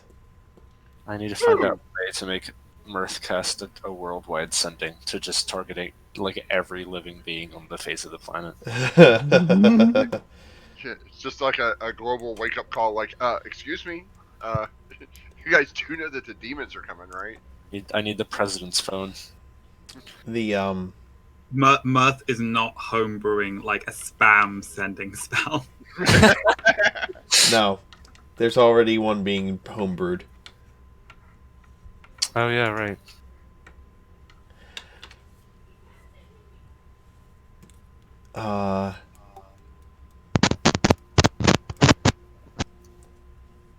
They did mention them, Dio. And the queen was not pleased about it.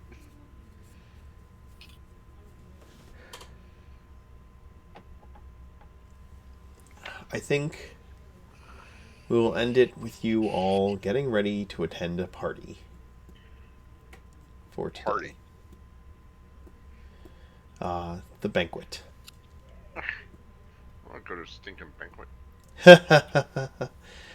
I hope you guys had fun today. It was a bit rambly at certain points, but there was definitely some things that needed to get done. Some meetings that needed to be meted. I blame Alex. What did I do? You've been Mimi all day. All I wanted to do was go to a party, but no, we TPK in a sewer. Hey, only the best groups get to TPK in the sewer. Right? Right? Okay, maybe not. I'm sitting here, I'm like, I can only think of one other group that happened to. Oh, good lord. Well, guys. Best DM moment. Yeah. Let's do some favorite moments. Why don't we get one from each person? I gotta feed my kids dinner, so we gotta let's roll through this. Alex, favorite Vasir moment. Hooked on Phonics. It's probably one of my favorite ones right there. Had a lot of fun with Hooked on Phonics. Phonetic learning. I get hooked on this. Just, I don't know. Disappointed with myself, but at the same time, fuck it. Fair. Nor, favorite Luna moment?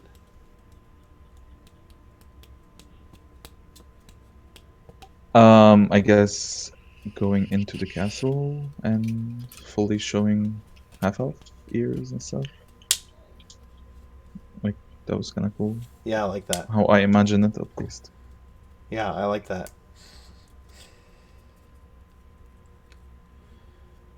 David, favorite Angus moment?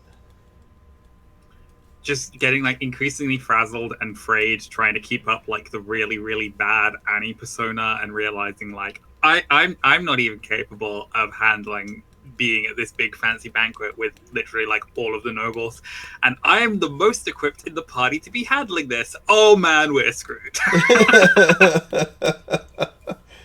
I fully expect one of these nobles to just end up coming over to like either Serrani or Vasir, just to start asking them questions like, "Oh, you look strange. What are you all about?" And then we're just like, Serrani's just like, "I'm a plant."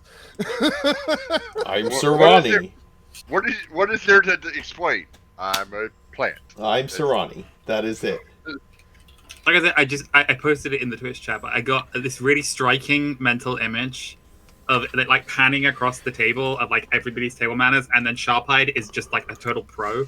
Yeah. Somehow just knows all the right forks to use. Oh my goodness.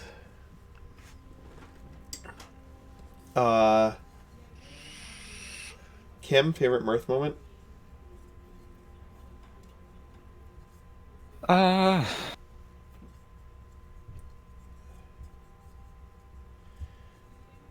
That's tough. I think there were a few smaller ones.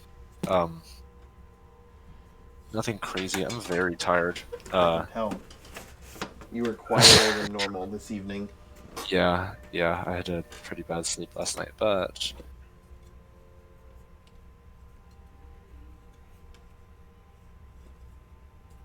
I don't know. I think there was a good moment early on when Mirth and Luna were sitting down to conduct the sending spells, and it was just again another moment of Mirth being more open and willing to actually like talk about his warlock powers to Luna, even though she's been a little bit like wary and hesitant about them, considering that like he ended up with the Ice Devil as his patron in part to save her village, so she feels this weird conflicted sense of like responsibility. And so just talking about the issue of like, okay, so you can cast all these sendings and that's really good and convenient, but like, does that mean that your patron is listening in on it? Does that mean that like your devil patron could be feeding that information back to the demons? Do they hate each other? There was just like a lot of good back and forth going on there. I appreciate that. Rick, favorite Serrani moment?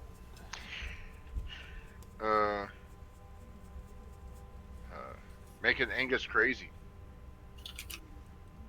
That's the. Every time Serrani bothers Angus, David just starts going off, and it's always just fun to see.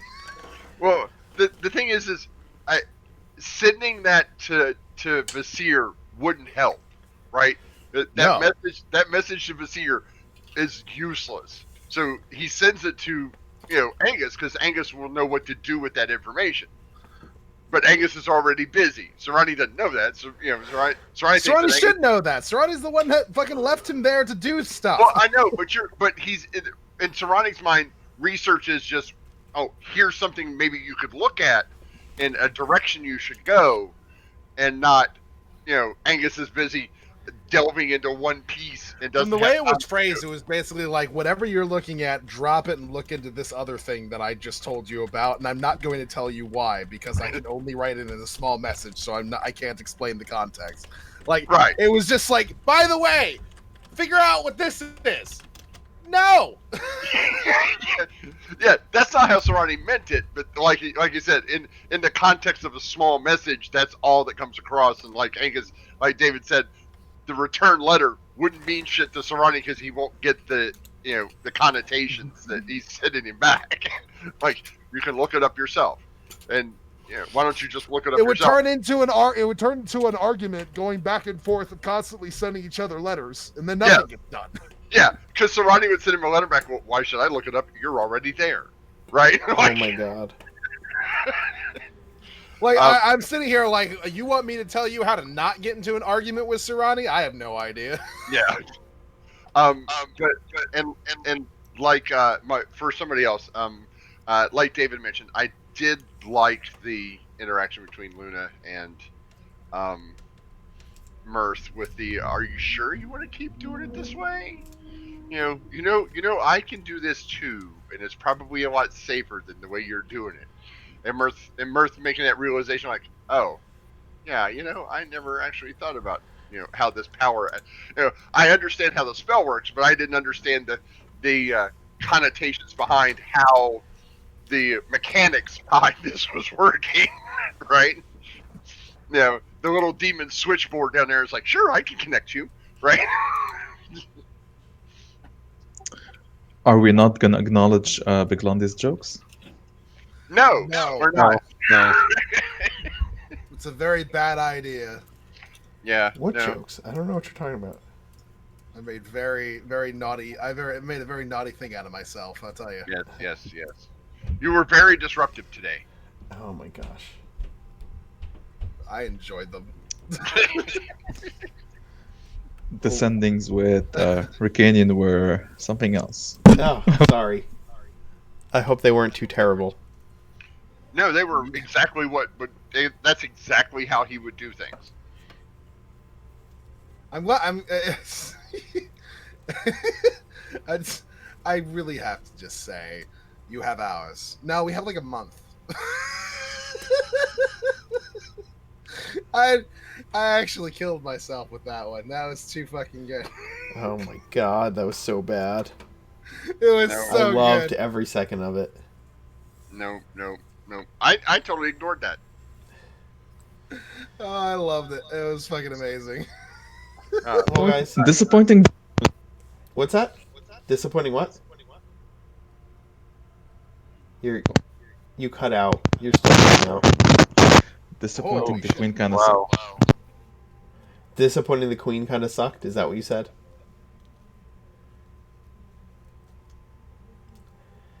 Yeah. She was hoping for more info about Mythfont than you guys had available to you. But Well, we confirmed the fact that there's a fucking myth font. Like, she should be happy. well, there's a she door. knew that. Well, I know. Well, she knew it kind of existed. But Like, you she knew it you guys found the entrance in the cabin, and that there Yeah. were only a finite number of entrances, and once they were all opened, that you would have access to all of it, which she was happy about. But she was hoping that you guys would find shit that she could use. So Yeah. We were hoping we would I find. don't know. It's just a pity I can't use meta knowledge because it's that point of like, would you mind if I sent the crew of the Daring Grace to explore that role? And it's like, do you have anybody more competent? Well, yeah. And the other thing is I did like the fact that how she shit all over the Legion, just like every other word coming out of her mouth about the Legion was, no, they're terrible people, and they. That's what they're not- Grover is putting out there. Their jobs. Well, I know that, but I'm just saying that that was just like, no, they were not doing that. We're actually really good people, and they didn't just abandon and say screw Grover. They almost got killed trying to save the city, but politics is not good. Nope, politics suck. Yeah, I blame Nesta Falco for the fake news. It's Fair. not Nestor that's doing the fake news. Oh, I'm sorry. Is there another newspaper that's not run by the only house that have the sole printing press? Actually, there is. There is a second newspaper that's being printed by hand. By the same house in Grover. Shush.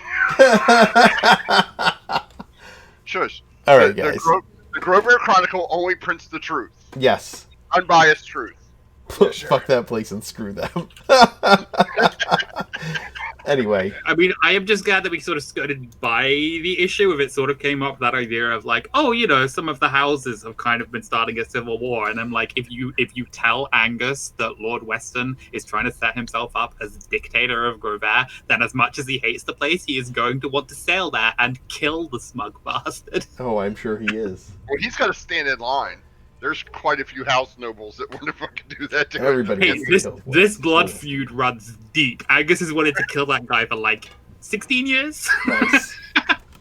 All right, guys. I really do have to go feed my children, so we gotta go. We gotta bounce.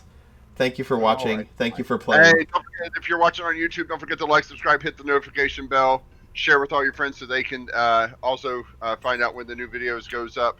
I believe Mark puts them up every 2 weeks, give or take. Yeah, about that. Yep. About every 2 weeks.